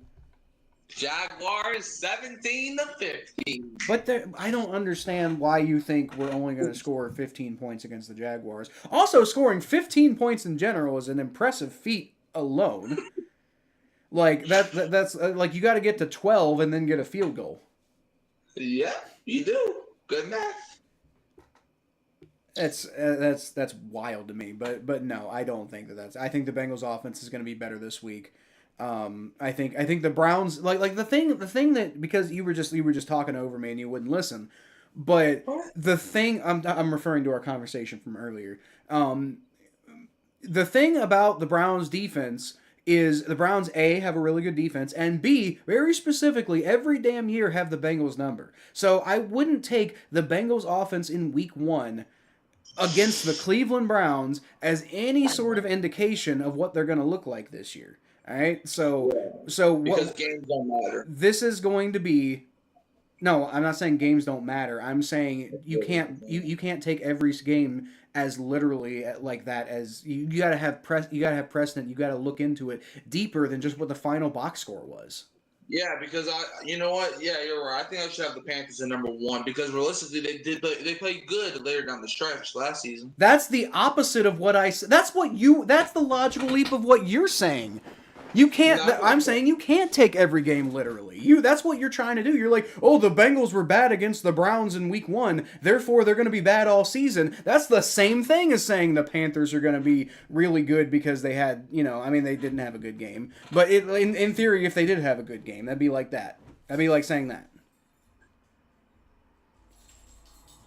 Yeah, bro. Like, okay, so who had let's see. The Colts. That's a good example. They beat the Dolphins 33-8. Oh, well, the Colts are clearly the best team in the NFL right now, right? That's literally what you're saying. No, that's literally what you're saying. What are you talking about? You said just because since the Bengals usually do this, that you should get the benefit of the doubt. That is not what I said. You are way oversimplifying what I said. And once again, how does that relate to the Colts beating the Dolphins 33-8 and that meaning they're going to be the best team in the NFL this season? That has nothing to do with that. It's a week 1 overreaction to worry too much about the result in week 1. All I'm saying is the Bengals won, and that's something they usually don't do, which is what has been the difference between making the playoffs and not making the playoffs is winning those really tight contested games. And if they're able to do that now, then that makes all the difference in the world. And that's why the Bengals still have, I think, an argument to be considered among the Super Bowl contenders. Jay Daniels actually gets out of pressure, but only gets 2 yards. Well, Jaguars I thought we were 42 to gonna be 41. Jaguars win on a failed Bengals game-winning 2-point conversion attempt. Fuck off, Mark. I think personally that I thought we were doing these rankings off of week 1, not off of what we think's going to happen. That's What do you think power rankings are? Power rankings are about who is expected to like who's got power, who's going to be good going forward, not how you performed last week. Power rankings are about projection. Then why do we call them the week 1 power rankings? Because you make them ahead of week 1. The power rankings that we put out this week are the week 2 power rankings. Like, okay, so if I put a team at 1 and their entire team gets injured, am I supposed to look like a dumb person? What? No. It means it means like you can't see something like that coming. But if you then almost got intercepted by the defensive tackle, good lord. If the team doesn't, if every player on that team gets injured and then you don't move them down, then you're a dumb person. But no, a result that you didn't expect changing how you feel about a team, that's very normal. That should happen. But you're acting like I put the Bengals outside the top 10, though. I still No, kept them in the top 10. I'm not acting like that at all. You're the one who's calling me crazy for keeping them at 5, which is the same position I had them in last week. They haven't done anything. Started because, bro, why do you move the Bengals down? What? I didn't. You moved the Bengals down. Exactly. They won. They won in a situation they wouldn't have won last year, and it was a tough, gritty win. Yeah, it was against the Browns, but they won, and that's what matters. It was the exact, and I'm not even being hyperbolic here. It was the exact score. It was the exact type of win that if they had gotten that last year, they would have made the playoffs, and they probably would have made a run because of the way they were playing at the end of the season. So you want to sit here and tell me that they're not one of the top 5 best teams? They had a really good argument for being one of the top 5 best teams in the NFL at the end of last season, and if they had won one more single game, it wouldn't have been crazy to put them there. But that's the thing. You didn't win that game. I know, so I didn't have them at number 5 last year. What I'm saying is, this is like if they did win that game last year. And the defense is playing a little bit better, which is all they really need to be a much better football team this year. Like, I mean, Joe Burrow and the offense has still got to play better, but there's no reason to think they won't. And that's why in the projections, in the power rankings, why I'm saying that they are, there's no reason to think the offense won't get better. And that was the problem this week. So, since they were already at 5 in my power rankings, I'm not going to put them down for seemingly solving the biggest problem that they had going into that game. I think the reason that they solved this is because they were playing the Browns. I mean, that definitely helped. But the problem is that defense last year... Look, I'm not saying the Bengals have a top 5 defense in the NFL. I'm saying they have a defense that can at least get the damn thing done when it's softballed to them, which is something they didn't do last year. And if they had done that at all last year, they would have won damn near every game they had. But the thing is, last year when the Saints blew out the Panthers week 1, it's just the Panthers. But when the Bengals barely beat the Browns, you're supposed to give you all the credit in the world? Okay, no. That has nothing to do with anything. Nobody on the planet had the Saints as a top 5 team going into that game. Everybody said they were going to be bad. And if you recall, I was like, oh, I guess I better put the Saints up in my power rankings. I did put them up. In fact, I think I gave them a pretty significant boost. I mean, not to number 5, but they were at like number 20-something before that. I think I did put them in the top 14. I put them in the playoff teams. Okay. It's about context. It's not just about like, oh, you like it's not about like, oh, like the power rankings are reset every single week. If that's the way that you do it, then there's really no point in even doing power rankings. You just do a weekly recap of how the games went. I understand. Don't get me wrong. I also make my rankings off of projections sometimes too. But you also got to think about it too. I gotta see some stuff. Like, you know, like if the Chiefs get blown out on Sunday, I'm not gonna boost them all the way down. Perna's But, power rankings don't count, Mark. That's they're known to be a joke. And he'll tell you they're a joke because they are a joke. He's making a joke. oh.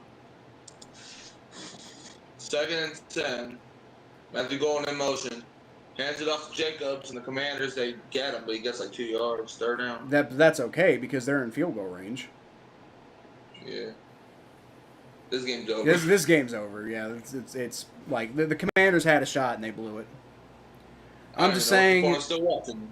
I'm just saying that because I mean my philosophy is you watch until the game's over. Personally, you can go if you want, but we should at least wrap up the podcast episode though. Yeah. I'm just saying that would be exactly what is expected from the Bengals defense. Well, that's what not from the Bengals defense, Mark. That's what's exactly expected. Or are you saying what's expected is the Jaguars put up 42 points? But that's what I'm saying. Like last year's defense, maybe, but not this year's defense. This year's defense appears to at least be the 25th best defense in the NFL, which means that the Jaguars will probably only score like 30-something points, and the Bengals can score more points than that. I'm not saying they will. I actually think that the Bengals defense is going to hold the Jaguars to about like 20 to 23 points, somewhere around that, and the offense is going to be better than last week. That's what I think is going to happen. The Commanders will have a slight chance if they miss this. An unbelievably, and the only reason for that is because there's still, like, a little under 7 minutes left to go in the game. Yeah. But the way they played all year, the way they played all game, I have no reason to believe they are going to suddenly turn it on. John, we talked about this earlier. There was a Eagles fan who came in here and said Jerry Jeudy the Chiefs. It's fake. I haven't found it yet, but apparently there's some sort of fake Adam Schefter post going around saying that the Chiefs traded for Jerry Jeudy. They didn't. Jerry Judy's still on the Browns, so don't that one's false. And if it's true. I mean, it could there's like a 0.01% chance that it's just randomly true, but it'd be crazy if it was true and Adam Schefter just totally missed it like that. 56-yard field goal. Let's see if he gets it. He's got the leg for it. We know he does. Yeah, he's got it.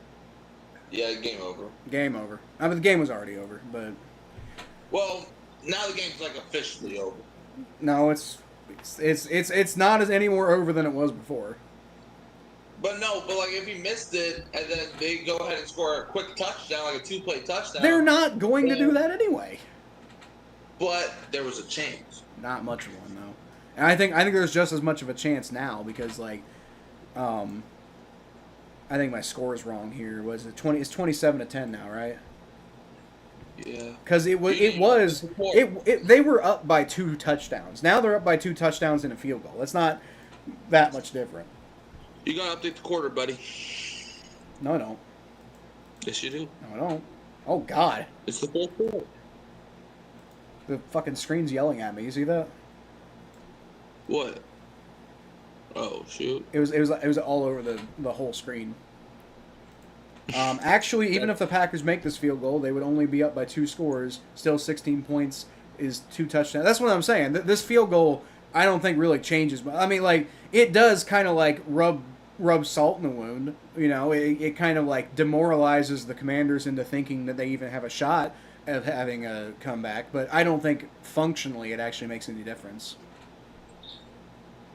Yeah, but I mean, the Commanders if they would have scored a quick touchdown, which could have happened. I'm not saying it would have happened, but and then you're only down by 7. And let's say they just try to play conservative, you got to stop. They can just score another touchdown and maybe even go for 2 to win that game. That would require them suddenly being competent today. I mean, the Packers, they're not really trying anymore, but I don't even think the Commanders have been trying since the game started. So. I think they have been trying. I think Cliff Kingsbury is an idiot. He's been in the league. That's why. If you remember, I made my top 8 head coaching list because there was only 8 guys that we interviewed at the time, and I put Kingsbury dead last on that list. I do remember. I think I commented on that video and was like, yeah. Or was that a live? It was a lot. You were streaming the Ravens Bills game, and in the playoffs, and I put in the chat. So maybe it was a comment then. I put it in the chat, and at first you were like, "Why Kingsbury's on your list?" Because at the time you thought it was just guys I wanted, but no, I was like, "No, I'm ranking these guys," and he was dead last. I was about to say because I remember that list for sure. That's how I heard it. I was in Jason's Realm stream and Eagles profile pick user, so that's how I heard it.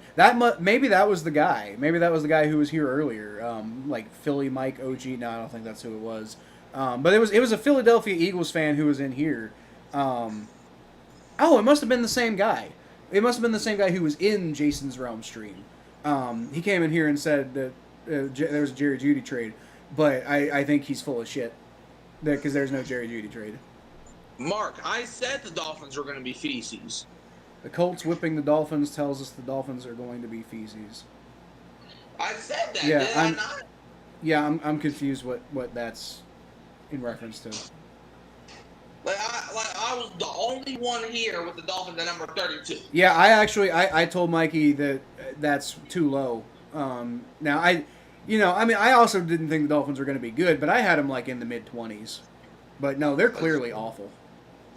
Like, bro, I had the Dolphins. Like, nobody. I don't even think anybody on the earth had the Dolphins at 32.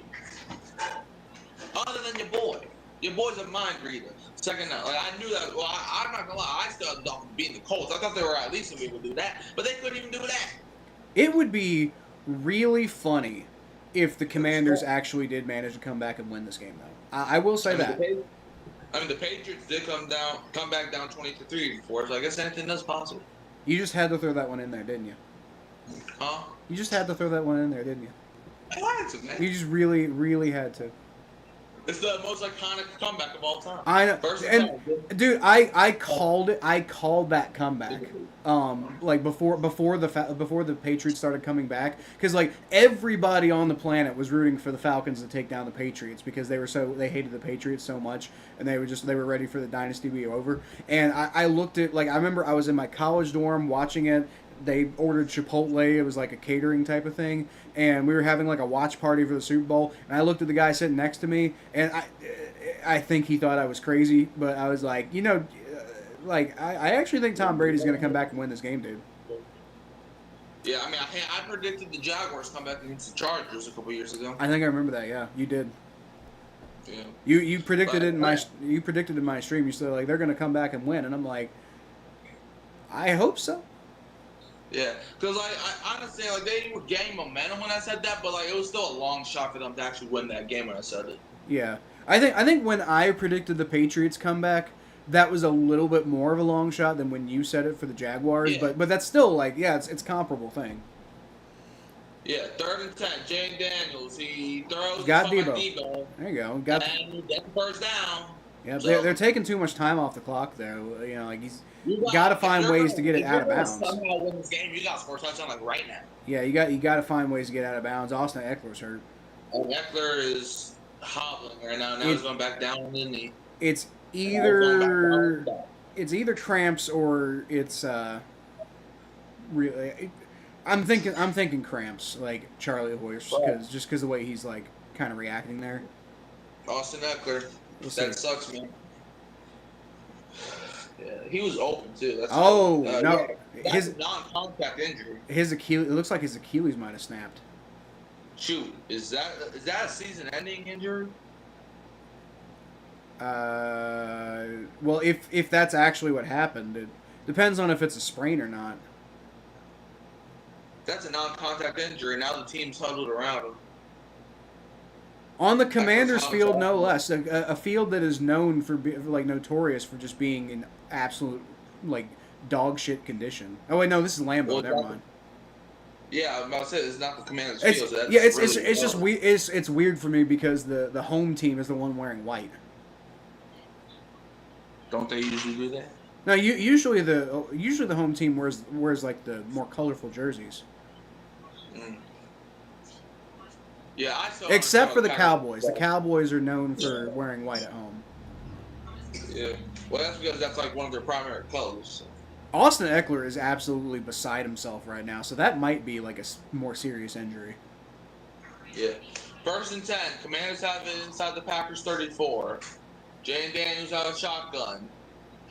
Pump fakes. Rolls out. Pressure. Oh! Wide open. First down. Luke McCaffrey. So that's Luke McCaffrey. I was about to say Lad McCaffrey. That's Luke McCaffrey, brother of Christian McCaffrey. Yeah. First McCaffrey. Yeah. Doesn't mean the Colts are going to be a great team. I know. Yeah, Mark, that's what I was saying. That's the whole point. And Mikey was trying to turn it around on me, saying that that's the opposite of what I was saying. He gets a couple yards there, 2nd down. And nobody, he was wide open, dude. Jaden Daniels looking tired out there. I would be too if I was getting sacked all day. A lot of them are his own fault, though. Yeah, I'm not blaming the offensive line, and I ain't gonna lie, Jaden Daniels has been fuckable for a lot. Just like I could have told you the Ravens would blow their 15-point lead in the last 5 minutes on Sunday night. Yes, exactly. That's what the Ravens do. That's why I don't believe in the Ravens as much as Mikey does. Pass caught. Terry McLaurin. Yep, he was my offensive player of the year pick. Oh, I see what happened. Jaden Dan okay, so he was acting a little sluggish. Looks like he got smacked in the helmet with that guy's knee. Yep, 3rd and 2. Well, dude, they're taking so much time off the clock here. There's only 3 minutes left. They're down by 17, right? Yeah. Jane Daniels throws back, throws out of bounds. That's a flag. That's gonna be on the Packers. That's gonna be a pass interference. I was about to say here you might as well take the field goal because it'll be a 2-score game either way. But if it's a flag on the Packers, obviously you don't do that. Yeah. Yeah. Or was it holding? It might have been holding actually. Yep, holding on Xavier McKinney. I'm surprised the Packers even got their starting defense in. With how sloppy the Packers have looked today, it's wild that that just shows you how bad the Commanders have been. Because the Packers have had some sloppy ass penalties. Like if you're a Packers fan, you got to be feeling amazing about this game. But I would also be paying attention to these penalties. Yeah. 1st and goal for the Commanders. 3:43 left. Commanders have it. The Packers 3. I mean, if they score a touchdown, do they go for the onside kick? Or play clock's winding down, they're going to have to use a timeout. What the fuck? Like, what the fuck is happening? They only have 1 timeout now. This is like the Marvin Lewis Bengals, dude. And Eckler's getting carted off the field. Eckler's disappointed, man. Yeah, he's so like you can tell he's distraught. Like that he probably is season ending the way he's acting. He's like, man, I can't believe it, bro. Yeah. Well, because he was like I mean now he's like that, but earlier he was like on the verge of tears. Yeah. Commanders just lost this game, bro. They just sucked tonight. Dude, the command. I mean, okay, all credit to the Packers for playing a very good game, but you also have to note that the Commanders just looked like garbage tonight. Like they were not prepared. Cliff Kingsbury, in one of the worst called offensive games I've ever seen. False start, man. Just put salt on the wound. The funny thing is, the Ravens infuriate Tree more than his own Steelers. Yeah, I don't know if that's true, Mark. I think he sometimes acts like it, but he doesn't go around making videos about how infuriating the Ravens are every week. He does that with the Steelers. Even when the Steelers do well, he still, points out how infuriating they are. A little bit. Not a lot, but a little bit. All right. Let's see if Jay Daniel's got Daniels. anything here. No, he's gonna run Get into sacked. traffic. Get sacked. He's just not seeing anything out there today. And the Is he and the actually clock's gonna running. endure a sophomore- Do what? Is he actually going to be in the middle of a sophomore slump? He looks like it. It's his third year, right? Second year. Was last year his rookie year? Yeah, I that's why he swear won I thought- Offensive Rookie of the Year. Oh, I swear I thought last year was his second year. No, CJ Stroud's second year was last year. I don't know. Second and goal. Commanders have it at the 10-yard line. Not CJ Stroud. Jaden Daniels definitely looking like he's getting ready for a sophomore slump. That's for sure. Jaden Daniels, quick throw, call by Debo, Debo. and he's got it. He's in. Great throw, Touchdown. He's in the end zone. Now there's only 2:53 left in the game, man. Like that took you way too long to get in the end zone. Now they got to go for the onside kick. Yeah, and I mean, do you go for two or do you just like? Yeah, they're going for I mean, two. what really mean anything? 'Cause For you- real. What? Would it really mean anything though?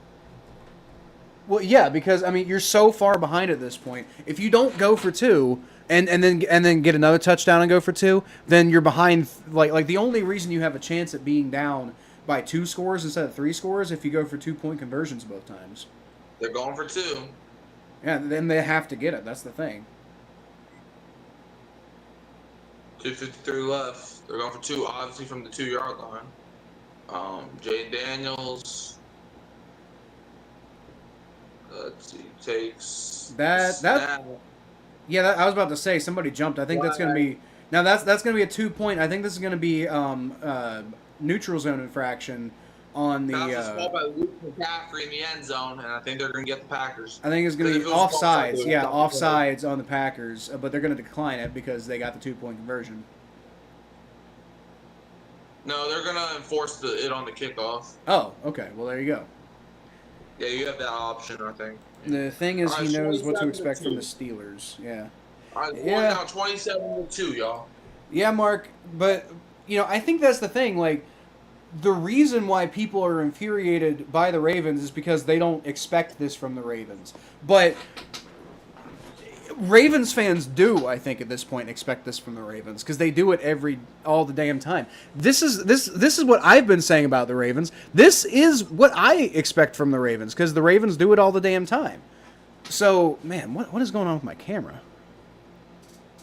Hold on. Oh, I think I just... What the hell? Okay. Onside kicks, yeah.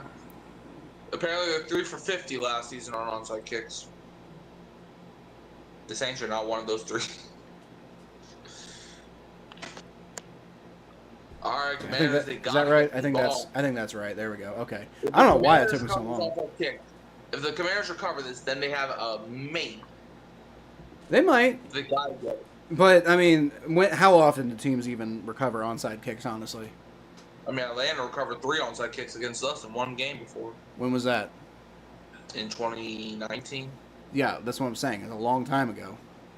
Yeah, it was on Thanksgiving night, and we still won that game. But bro, we were blowing them out, but then they had to recover 3 of the onside kicks on us for no reason. It was like, bro, please stop. All right, let's see. The kick And he's got it. traveling. The Packers got it. Yeah, easily. That's probably gonna wrap it up, unless they like fumbled the ball right here. But Or I mean, they could get a 3 and out. that's gonna waste too much time, though. No, not necessarily, because they got the 2-minute warning on their side, and they've got a timeout. If it would waste a decent amount of time, but it would give Jaden Daniels probably at least a minute and a half to try to go get a touchdown. I mean, shoot, if they just get in the field goal range, I think you'd probably just take the field goal What? to save time. I guess. Because, I mean, you're going to have to score either way. First and 10, it's a handoff up the middle of Jacobs, and he gets like 2 yards there. Second down, clock's going to run. There's an 8-second. Why did the clock stop?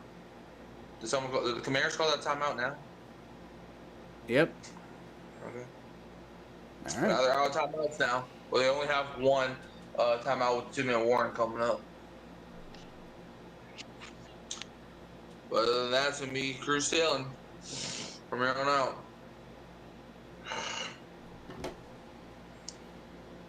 All right, 2nd and 8.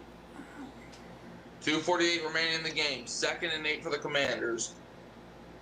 You have 8 seconds. They have to run off to get to the 2-minute warning. Plot twist. Micah Parsons throws a pick 6.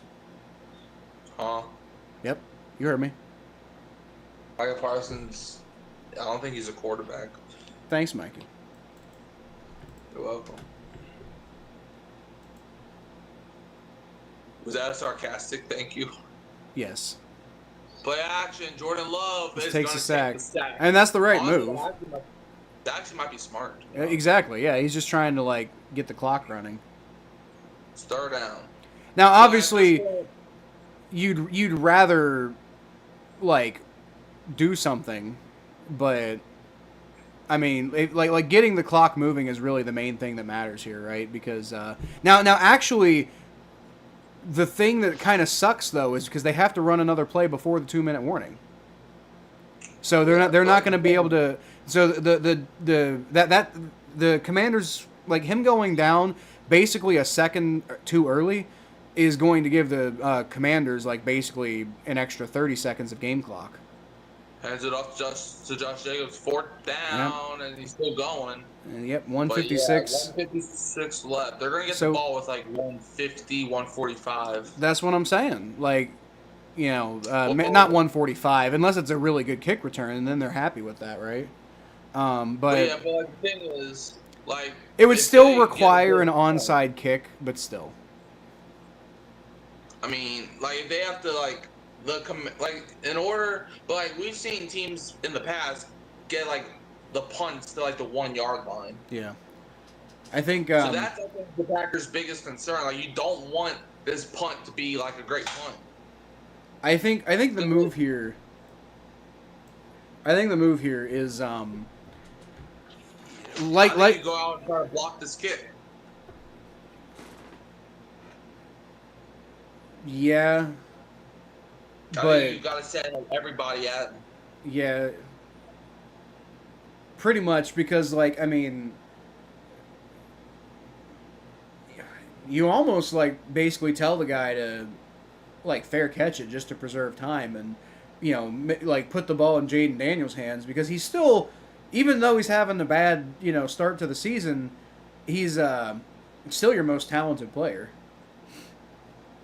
Yeah.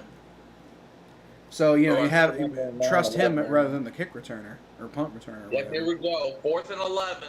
This punt is basically going to decide the game right now, basically, depending on how good this punt is. Yeah, I think they're definitely sending a lot of people. Yeah, they're sending the house. They don't do a very good job of it either. That is terrible execution.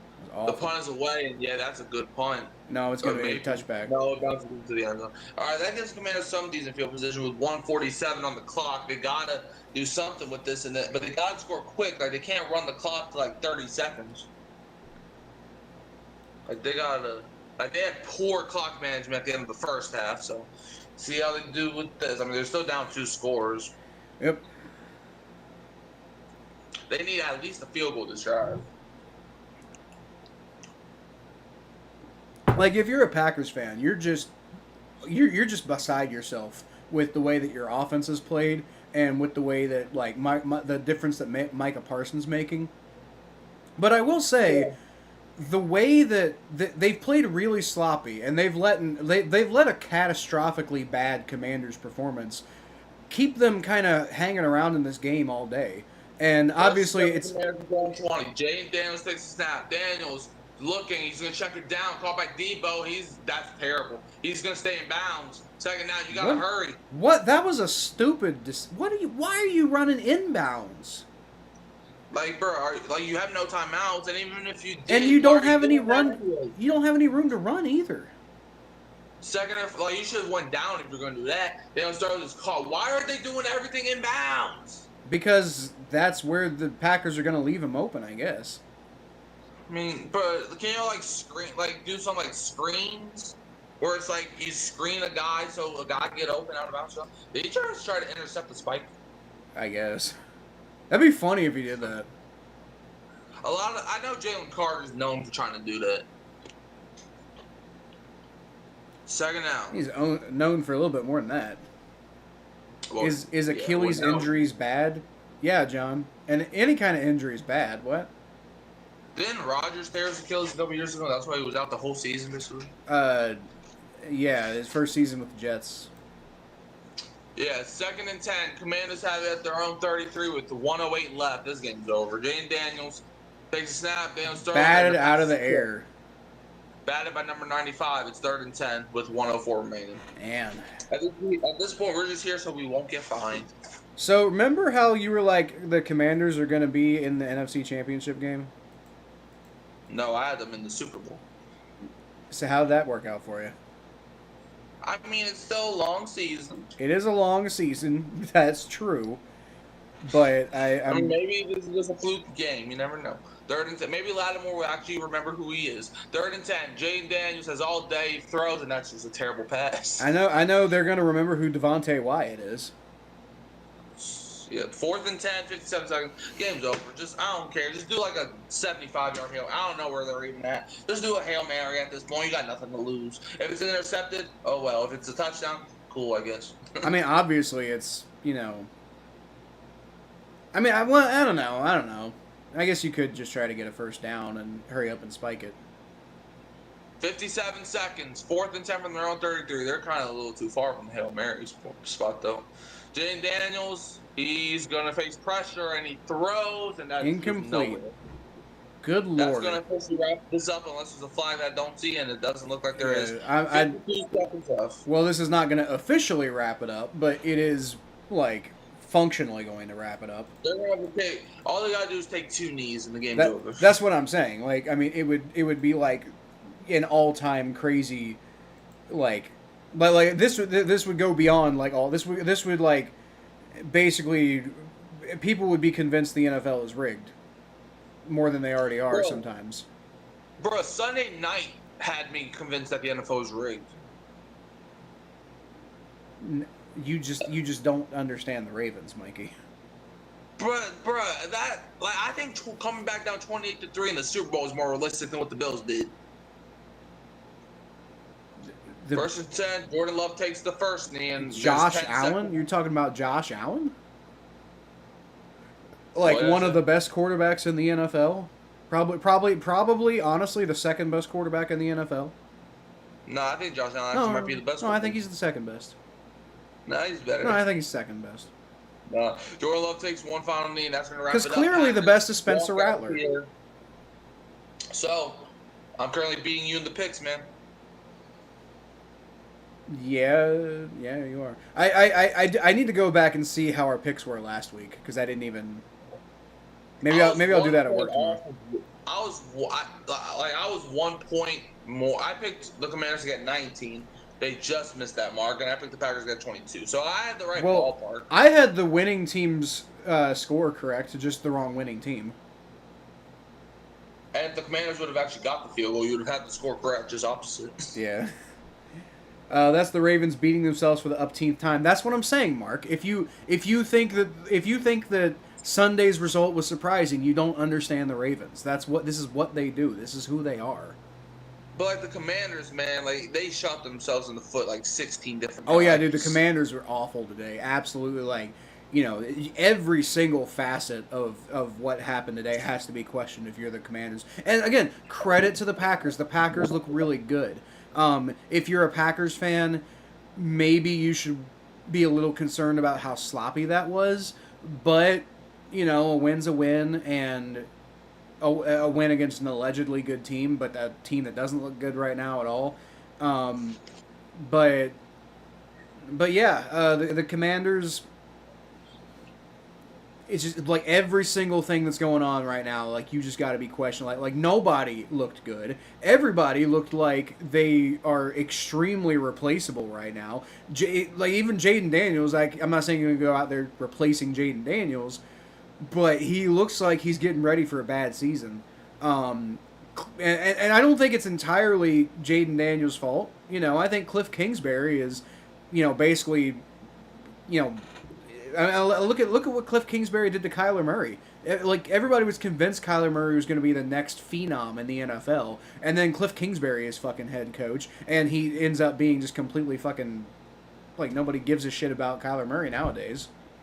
I ain't gonna lie though, the 2021 season, I was convinced Cliff Kingsbury was gonna win Coach of the Year. I know a lot of people were and I was trying to tell people I'm like I'm not feeling this Cliff Kingsbury guy. He was a air raid head coach in college, and that doesn't translate to the NFL. An air raid head coach has never really done very well in the NFL. So I didn't understand why everybody was so convinced that Cliff Kingsbury was going to work out in the NFL, except for the whole thing where like, oh, well, he's got a chance to draft Kyler Murray #1 overall, and he said to the press one time that he would do that, even though he was playing against Kyler Murray. And so I think it was that one single quote that made everybody convinced that Cliff Kingsbury, who knows how to dial up high-scoring offenses with the air raid system in college, is going to be really good head coach in the NFL. I never understood why people thought that was going to be a thing. He's clearly not even a good offensive coordinator in the NFL because again, the air raid system does not work in the NFL because you're playing against NFL defensive players, not college guys, some of whom were about to go be accountants. Yeah, I mean, I didn't remember. I thought he was going to be Coach of the Year because, like, the Cardinals, they were doing terrible, but then they had that one year where they started off, like, 7-0? And then they just fell off. But I'm like, I mean, when they were 7-0, I'm like, bro, this Cliff Kingsbury guy actually might turn that team around. But that fall off is exactly what convinced me that I was right about Cliff Kingsbury because like that was my problem with Cliff Kingsbury. I didn't think he made. Maybe when he first gets to the NFL, he's going to be able to like find some sort of nugget and surprise everybody, which is what happened. He took the NFL off guard. But the second they figured out Cliff Kingsbury, it was never the same ever again. Yeah, it was just terrible. Mark, you do have a good point that it's Thursday Night Football with two teams coming off 4 days rest, relax. I get it, but the Commanders, Jaden Daniels, despite like winning 21-6 against the Giants, which is the fucking Giants, but like Jaden Daniels didn't look particularly good in Week 1. Thursday Night Football. It was Thursday Night Football for the Packers too, man. Like, yeah. I'm just saying, Cliff Kingsbury out here looks like he is not. What the fuck? Oh. What? Where's that? Oh, it's from ESPN. Okay. Go away. Okay, stop. I'm just saying, like, Cliff Kingsbury, I've never believed in him as an offensive coordinator. He looked awful today, and it was Thursday Night Football for the Packers too, and like you can't just use Thursday Night Football as an excuse as to why a team looks bad because it's Thursday Night Football for the other team too. So of course but both teams didn't look terrible, Mark. Like the Packers looked pretty good. They were sloppy, and I think Packers fans need to note the fact that they looked sloppy. I'm not, but Packers fans should be excited about. Like I said that too. Packers fans should be excited about what they're seeing right now. They should also be a little cautious because they were sloppy this week, and I felt they were kind of sloppy against Detroit too. Like that could have been a way worse blowout than it was. But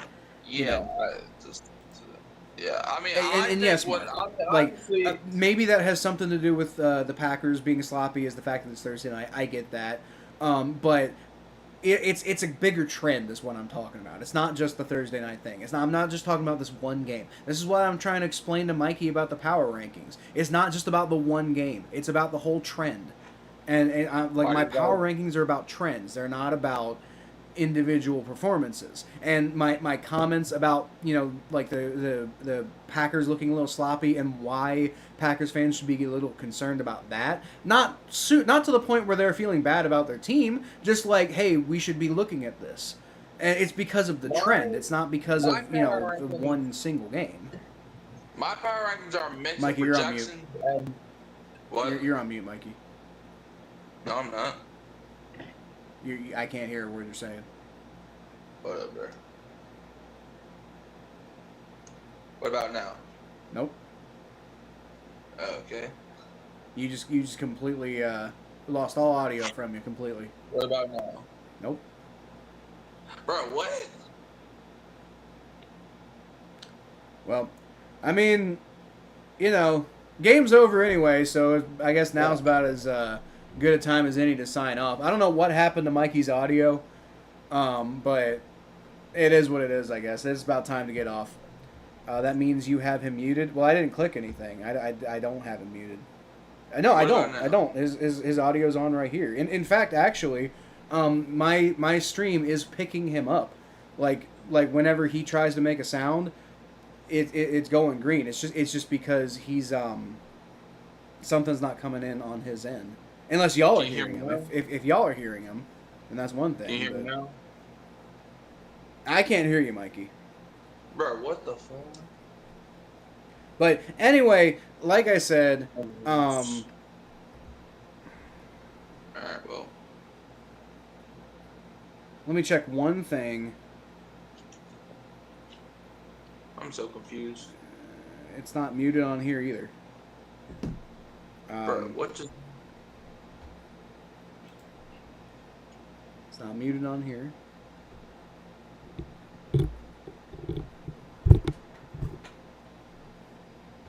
No.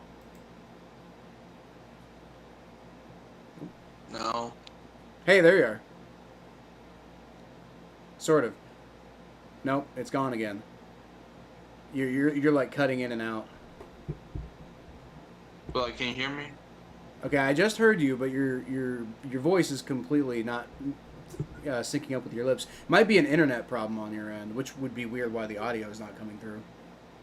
But like, can you like hear me talk? Though? I can hear you talk. It's just not synced up with your video. But we're about to sign off anyway. Okay, good. So I don't know what that was, but it did what it's your mic cracked a little bit. So I'm wondering if you have a busted wire somewhere. I don't know. That might have been what happened. All right. Well, that's pretty much it for this week. Mikey gets the prediction right. I get it wrong. So I will at work tomorrow. I'll go through and re-listen to our predictions from last week on the regular podcast that we did before the Thursday night stuff started. But I'll go through and look. Well, we did our predictions during the Thursday game. We did? Yeah, during halftime. Is that right? Hmm? Oh, okay. Well, I guess I'll go through the. Mark said he could hear you that whole time, so I don't know. But all I know is you had crackling, and then suddenly I could hear you, and I didn't click any buttons, so it's not like I had you on mute or anything. Well, then maybe it just messed up on your end if he could hear me. No, because I could hear. Like, I mean, I could hear other stuff on my headphones. I just couldn't hear you. Well, I don't know what to tell you. Yeah, I mean, I don't know. Maybe it was on my end, but I see zero evidence as to why it would have been on my end. So, but I don't know. Well, it's just something we can all agree on. What? That the Falcons still suck. Yeah, well, I look forward to hearing your response if the Saints lose to the 49ers. They're not going to lose though, so you're going to be waiting for nothing. Yeah, I guess. And if that's the case, then it is what it is. But, I mean, based on how confident you are, it's also, like, if I'm just saying, if you're that confident and you guys do lose to the 49ers, then what you going to say then? And not just about the Falcons. Then I would say why we lost, but I guarantee you we won't lose though. So I don't even know why that's even the discussion. Okay. All right. All right. Well, that's pretty much it for this week. You got anything you want to plug from your channel, Mikey? Yeah, man. You know, we were live on the Hurricane Mike while this stream was going on. You know, this is the first time that we multi-streamed. Yep. Finally got that figured out. Hopefully we can do that more going forward. I got one comment in my entire chat. Yeah. Yeah, my chat was kind of dead tonight, but you know what? That's Tom right. Gross is streaming, you're streaming. Yeah. Well, I mean, think Tom Grossi's a little more like notable than me. I don't think I. Don't you have more subscribers than him though? What? Don't you have more subscribers than him though? Then Tom. Oh yeah, no, yep. I got more subscribers than Tom Grossi, and the Bengals have won 59 Super Bowls so far. Yeah. You know, In this it's pretty great. parallel universe, your life is just perfect. In my this it sounds. I mean, you know, why the fuck not? Why the fuck not? There's lots of people who spend their lives living inside a fictional universe. I'll tell you what, Yeah. when I get really sucked into playing Skyrim for a really long time, it kind of just feels like, oh man, you know, you're stepping into this different universe. Well, maybe that's me with the Bengals, right? Maybe in my head canon, which is what it's going on now. In my head canon, the Bengals have now won 59 Super Bowls, and the only reason for that is because Mikey told me that, by the way. So, Yeah. all right, well. It's going to be exciting to watch the Bengals win the Super Bowl for the 60th time this year. Fun fact: the Saints' first season was the Super Bowl's first season. That's not true. That is true. Is it? Was the Super Bowl? Yes. Super Bowl? No, because the Super Bowl's first season was 1968. 1967 is when the Saints started playing. Okay, so it was right. So the 67. What was the game actually in 1967, or was it the 67 season? I think it was in 1967. I could be wrong, but I think it was in 1967. I think it was the 67 season, but I think the game itself was in 1968. Nope, fuck me. It was 1967. Okay, so That's what we say first season. fun fact: the Saints are exactly 1 year older than the Bengals. Why? Because y'all were 1968. We were, yes. That's older than my mom. We predated the NFL AFL merger by 2 years. But the reason for that though is because like when Paul Brown got kicked out of the Cleveland Browns, he actually bought the Cincinnati Bengals. I think because he anticipated a merger to happen, so it was his way of buying an NFL team for like way less money. By buying an AFL team that was eventually going to merge. So without Mike Brown, we would not have the NFL. Paul Brown. Paul Brown. No. Paul Brown didn't create the merger. He bought a team because he anticipated a merger happening. Who gave him the inside details? Well, I think a lot of people were anticipating that a merger might happen. But at the same time, the AFL was the one that had teams available for like franchises available for purchase, and the NFL didn't have any teams. So I think it's also possible. I think that if the NFL had an available franchise to buy, then he probably would have bought an NFL team. But Fun fact: there used to be a football team in Canton that was a part of the NFL. yeah, the Bulldogs. Yeah, man, I miss them Bulldogs. Yeah, the team that went defunct 100 years ago. Bro, they were a fun team to watch, man. Fun fact: the greatest football player of all time played for them and coached them. Who? Jim Thorpe. Who the heck is Jim Thorpe? He's the guy who's like basically all of the branding of the Pro Football Hall of Fame. If the Canton They got a Bulldogs statue of still him in front of the thing. If the Canton Bulldogs still existed, would you be a fan of them? No. What if the Bengals never existed? Who would you be a fan of? If the Bengals didn't, ooh, that is a question. Good lord. Because if the Bengals stopped existing, I probably would just like. Be a Browns fan? No, I wouldn't be. I don't think I'd pick a team. But like the Browns are from Ohio, and so are you. Yeah, but I have bad blood with the Browns. I can't be a Browns fan now. But if the Bengals, okay, right. If the Bengals didn't exist in it, like from the beginning, if the Bengals stopped existing, I wouldn't be a Browns fan. But I would. If the Bengals never existed. If the Bengals never existed, because I don't think I'd be a Canton Bulldogs fan because like I'll be honest, like up until I always identified personally more with the state of Kentucky than I did with the state of Ohio. Like I grew up in Ohio, but my whole family's from Kentucky. I spent a lot of my life like hanging out in Kentucky. I always identified more with Kentucky. Kentucky didn't have a team. But let's see. When I picked the Bengals, first of all, I picked the Bengals because I went to Bengals games when I was a kid. My dad had season tickets. That's why I'm a Bengals fan. But I probably just would have gone with the team that like because you were telling me your mom picked her team because of like logos and colors and stuff like that. My mom's an Eagles fan because her family's from Philadelphia, a Rams fan because that's her birth symbol, and a Chiefs fan because she likes red.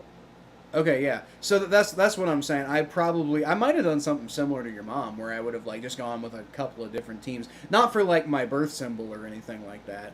But I don't know. To be honest with you, I'm going to be completely honest with you, and you can laugh at me if you want. I'd probably be a Jaguars fan. No, that's not true. I'd probably be a Panthers fan. What? I'd probably be a Panthers fan. Why? Although I might be a dual Panthers and Jaguars fan. I thought you don't like colors. Or I thought you don't like cats. I don't like cats. It has nothing to do with the mascot being a cat. It is wild to me. I'm not gonna lie that all of my favorite like sports teams are cat teams, but that wasn't my choice to name them after cats. Now Tigers are cool as fuck. I'm not gonna lie, but the reason I would have been a Panthers fan is because first of all that blue and black combination is sick. Like you can not like them if you want, but their branding is cool. It's overrated. Now this is an unpopular opinion, I know, but I love the Jaguars branding, like that teal and black and gold. I really like that. And the reason I would have gone with those two teams is because those two teams, I was fascinated with those two teams when I was a kid because I was born in '92, right? Those two teams started in '95, and one of my first football memories is Jacksonville and Carolina getting a football team. So I would have thought that was really cool when I was a kid, and I would have picked them as my team. And then the Jaguars went to the AFC Championship pretty early, and then the Panthers just a couple years later went to the Super Bowl. So I probably would have honestly probably what would have happened is I would have put my lot in with those two teams, and that would have worked out very poorly for me. But the point being, I was always destined to be a fan of a traumatizing cat team. My first memory was the Minneapolis Miracle. My first Bengals memory is Boomer Esiason coming back to play for the Bengals. No, that's not true. I think I remember Shake and Blake from like '95. I think '95, weirdly enough, because I was 3 years old. But I think '95 is like the year of my first football memories. Yeah, I guess. But if it hadn't been those two teams, you want me to say this? I could almost see me having been. Oh man, don't make me say it, Mikey. Don't make me say it. Don't make me say it. I don't want to say it. Say it. I don't want to say it. Say it. I don't want to say it. Go ahead, say it. It would do good for your channel. No, it wouldn't. Say it now. Dude, who's even watching anymore? John, I think, is watching. Say it. I don't want to say it. I'm not stopping till you say it. I'd probably be a Chiefs fan. I thought you were going to say you're going to be a Saints fan. I was about to say I might have been a Steelers fan.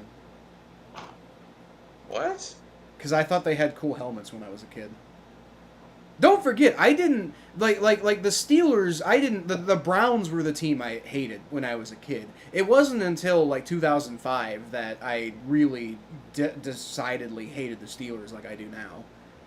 But the Steelers would have been pretty much the most local team to here that isn't like the fucking Browns. And the Browns would have you got to remember when I was a kid, the Browns were like pretty much perpetually like useless, and then also didn't exist for a few years there. And those were around my formative years. So I could see myself, as much as that makes me want to puke. I could see myself maybe being a Steelers fan because the Steelers would have been uh, a local team that had some success when I was a kid, and local enough to Cincinnati at least to make an impact.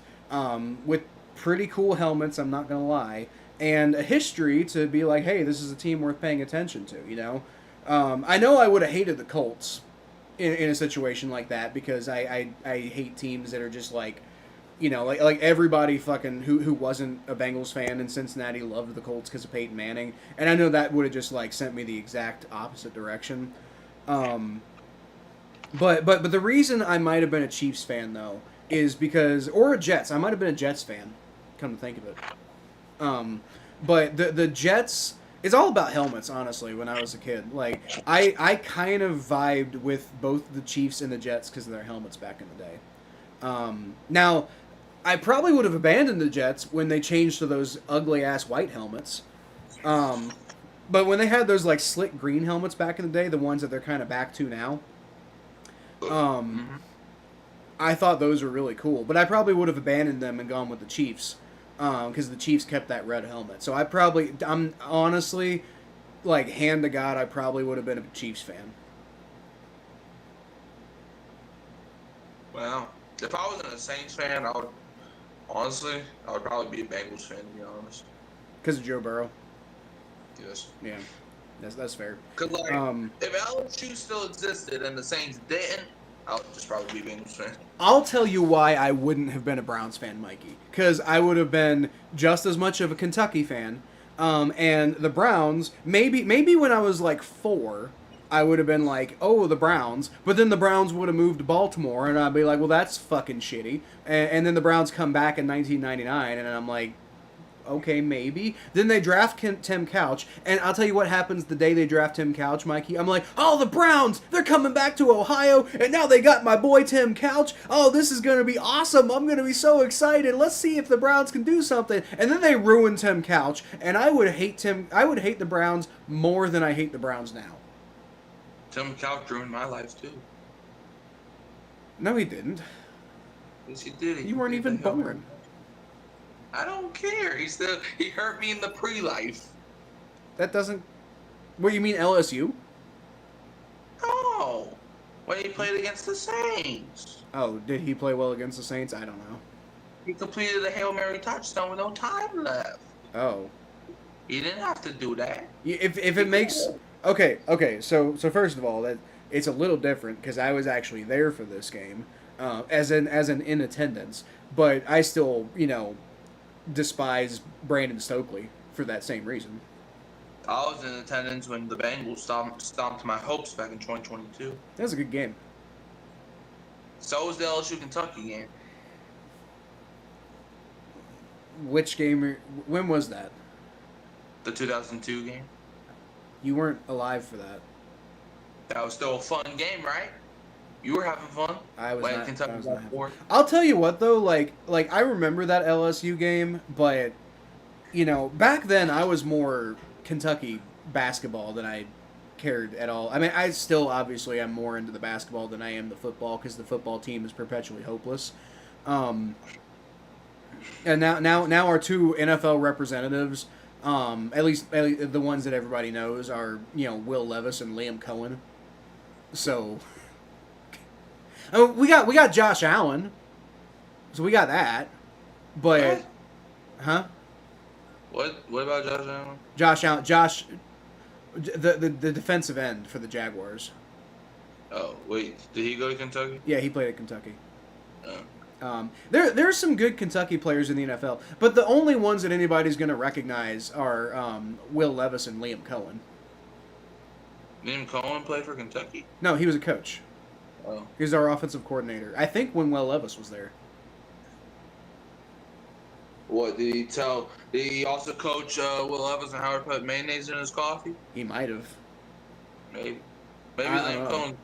I think part of what made Liam Cohen into like where he's at now is partially because he made Will Levis look like a viable quarterback in the NFL. He clearly, I didn't even understand that when because I mean I love Kentucky. I'm always like Kentucky players, I want them to do incredibly well in the NFL to like make our program look better, right? But I did not understand why people thought Will Levis might potentially be a first round pick. I was like, what? That dude didn't do shit here. Yeah, I feel that. Man, it was like the way that you talked about that one offensive lineman from LSU. Will Campbell. Yeah. Yeah, I still don't understand why. Shoot, I still don't understand why he went top 5. I think Campbell was a good player, but like top 5 seemed a little extreme to me. Yeah. I mean, he's doing well for the Patriots, isn't he? Yeah, I mean he's been banged up in practice, but I think he played week 1. I don't know how he did. I think I heard that he did well, but I don't know. We're rambling at this point. We've lost the plot where this isn't even a podcast anymore. This is a phone call. This is just us This is just us talking about our lives. You know what? It's lore. We are establishing who they versus who that lore is what we're doing. It's still fun. It's like the Friday Night Q&A with Tom Grossi. Exactly right. You know what? If we get enough people who follow this stream more often in the future, maybe we'll start doing our own Q&As. Yeah. You know, the only problem is like doing it now. You can't like I've considered doing something like that before. The problem is getting enough people to show up for Q&As to make it consistently engaging. Like you can't really do that unless you like know you're going to have at least 20 people in the stream at all times. Yeah. So, anyway, I think that's pretty much it for tonight, right? Yeah, pretty much. The Packers win 27-18. Packers are now 2-0. Commanders are 1-1. And the Commanders look like they're going to be lucky to make the playoffs the way they're playing. Now, it's week 2. To be fair, it's week 2.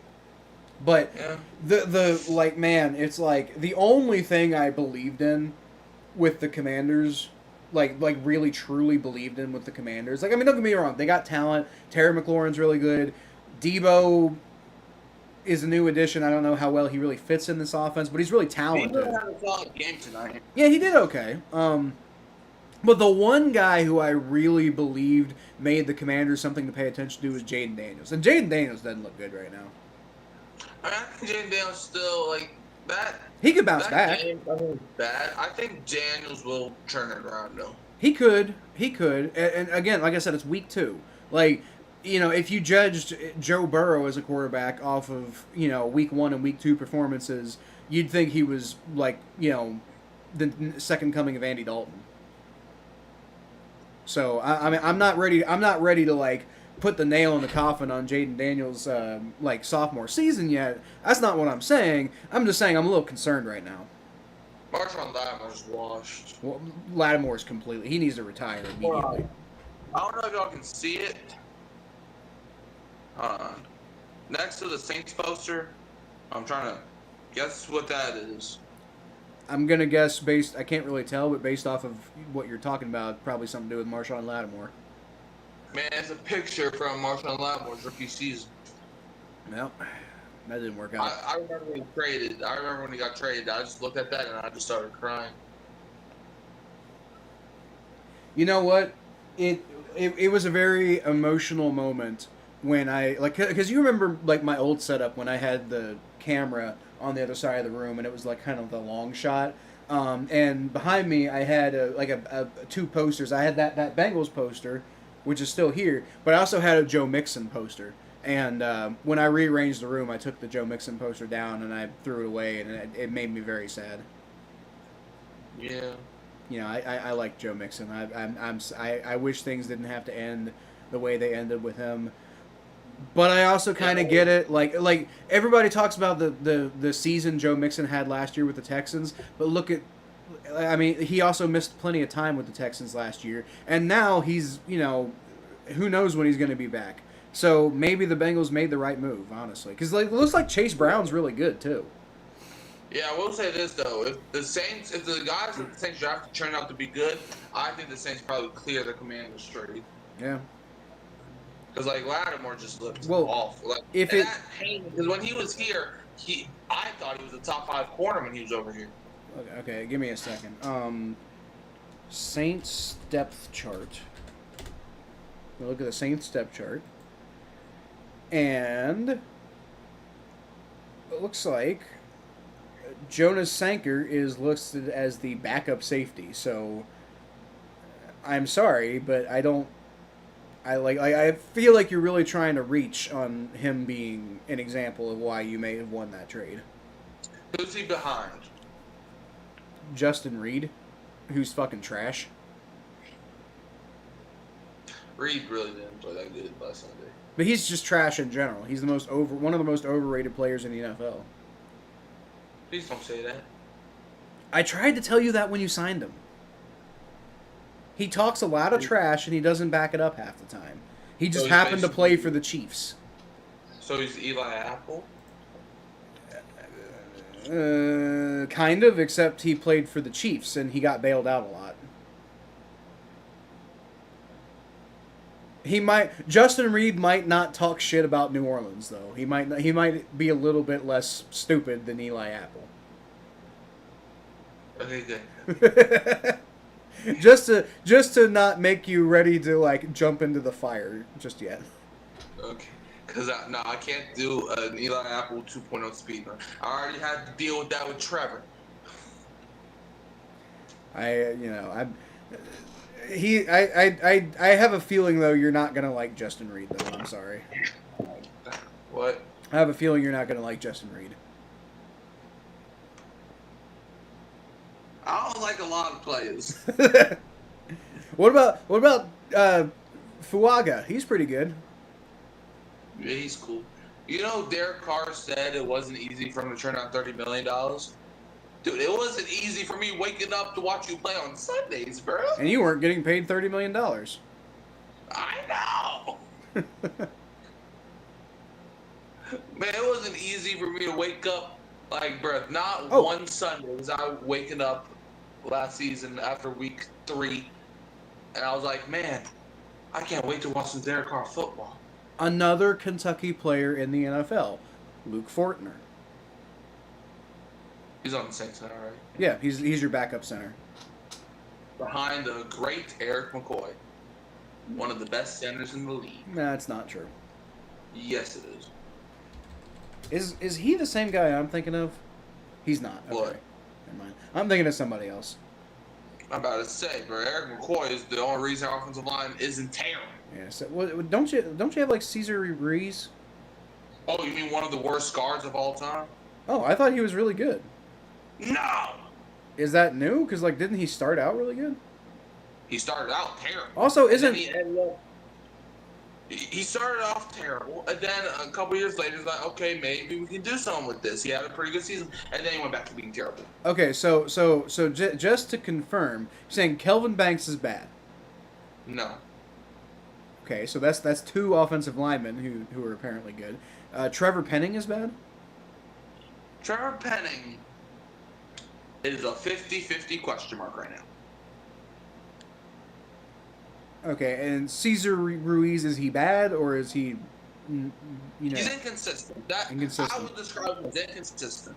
And then Fuaga is good. Yeah. So it sounds like you guys have a pretty decent offensive line.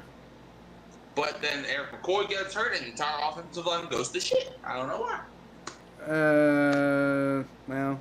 Because last season, if you remember, our offensive line was doing pretty well. Eric McCoy got hurt, and then our offensive line was one of the worst. Was Luke Fortner the one who went in for him? Luke Fortner is new. Well, there you go. See, that he will solve your issues. Okay. Yeah, because that's right. I forgot he did get drafted by the Jags. Can Luke Fortner also, by chance, play cornerback? Why would that? None of your other offensive linemen can do that. But can he do it? Because we need some corners, bro. Well, you know who can play cornerback, at least technically, is listed as a cornerback, and is currently probably not in the most of favor with his current team, and might be available for a trade. Who? Marshawn Lattimore. I'll take him back. I don't care how bad he plays. I'll take him back. Also, isn't like Kool-Aid McKinstry good? I thought he was. Oh, is he not anymore? I mean, it's too early to say, but if he keeps playing like a chicken with his head cut off, we're going to have a conversation. Yeah, okay. Well, at least y'all have the GOAT, Cal Kroger. Kai Kroger? Kai Kroger. That's what I definitely said. He did have a good game Sunday. There you go. Best punter in the NFL. Yeah. It's definitely better than our last two. Although, maybe not better than that fucking... was it the Packers punter or the Commanders punter that was doing really well? I thought both of them did pretty well. Yeah, I mean, they both did well, but one of them had, like, some really good punts, though. I know there was one time where I think the Commanders almost got a safety from a punt. Yeah. All right. You got anything else, Mikey? No, I lost my train of thought already. We got 76 views on this. We're like this show, compared to some of the other content I've done, actually does pretty well. Mm-hmm. Yep. All right. Well, that's pretty much it for us this week, then, y'all. John says American flag and tiger, so let's go. Yes, sir. I'll leave y'all as always with a hooday. Who dat? Looking forward to the Bengals beating the Jaguars on Sunday. Saints beating the 49ers. Probably not. Okay, Mr. 17-15. Bye. Bye. All right.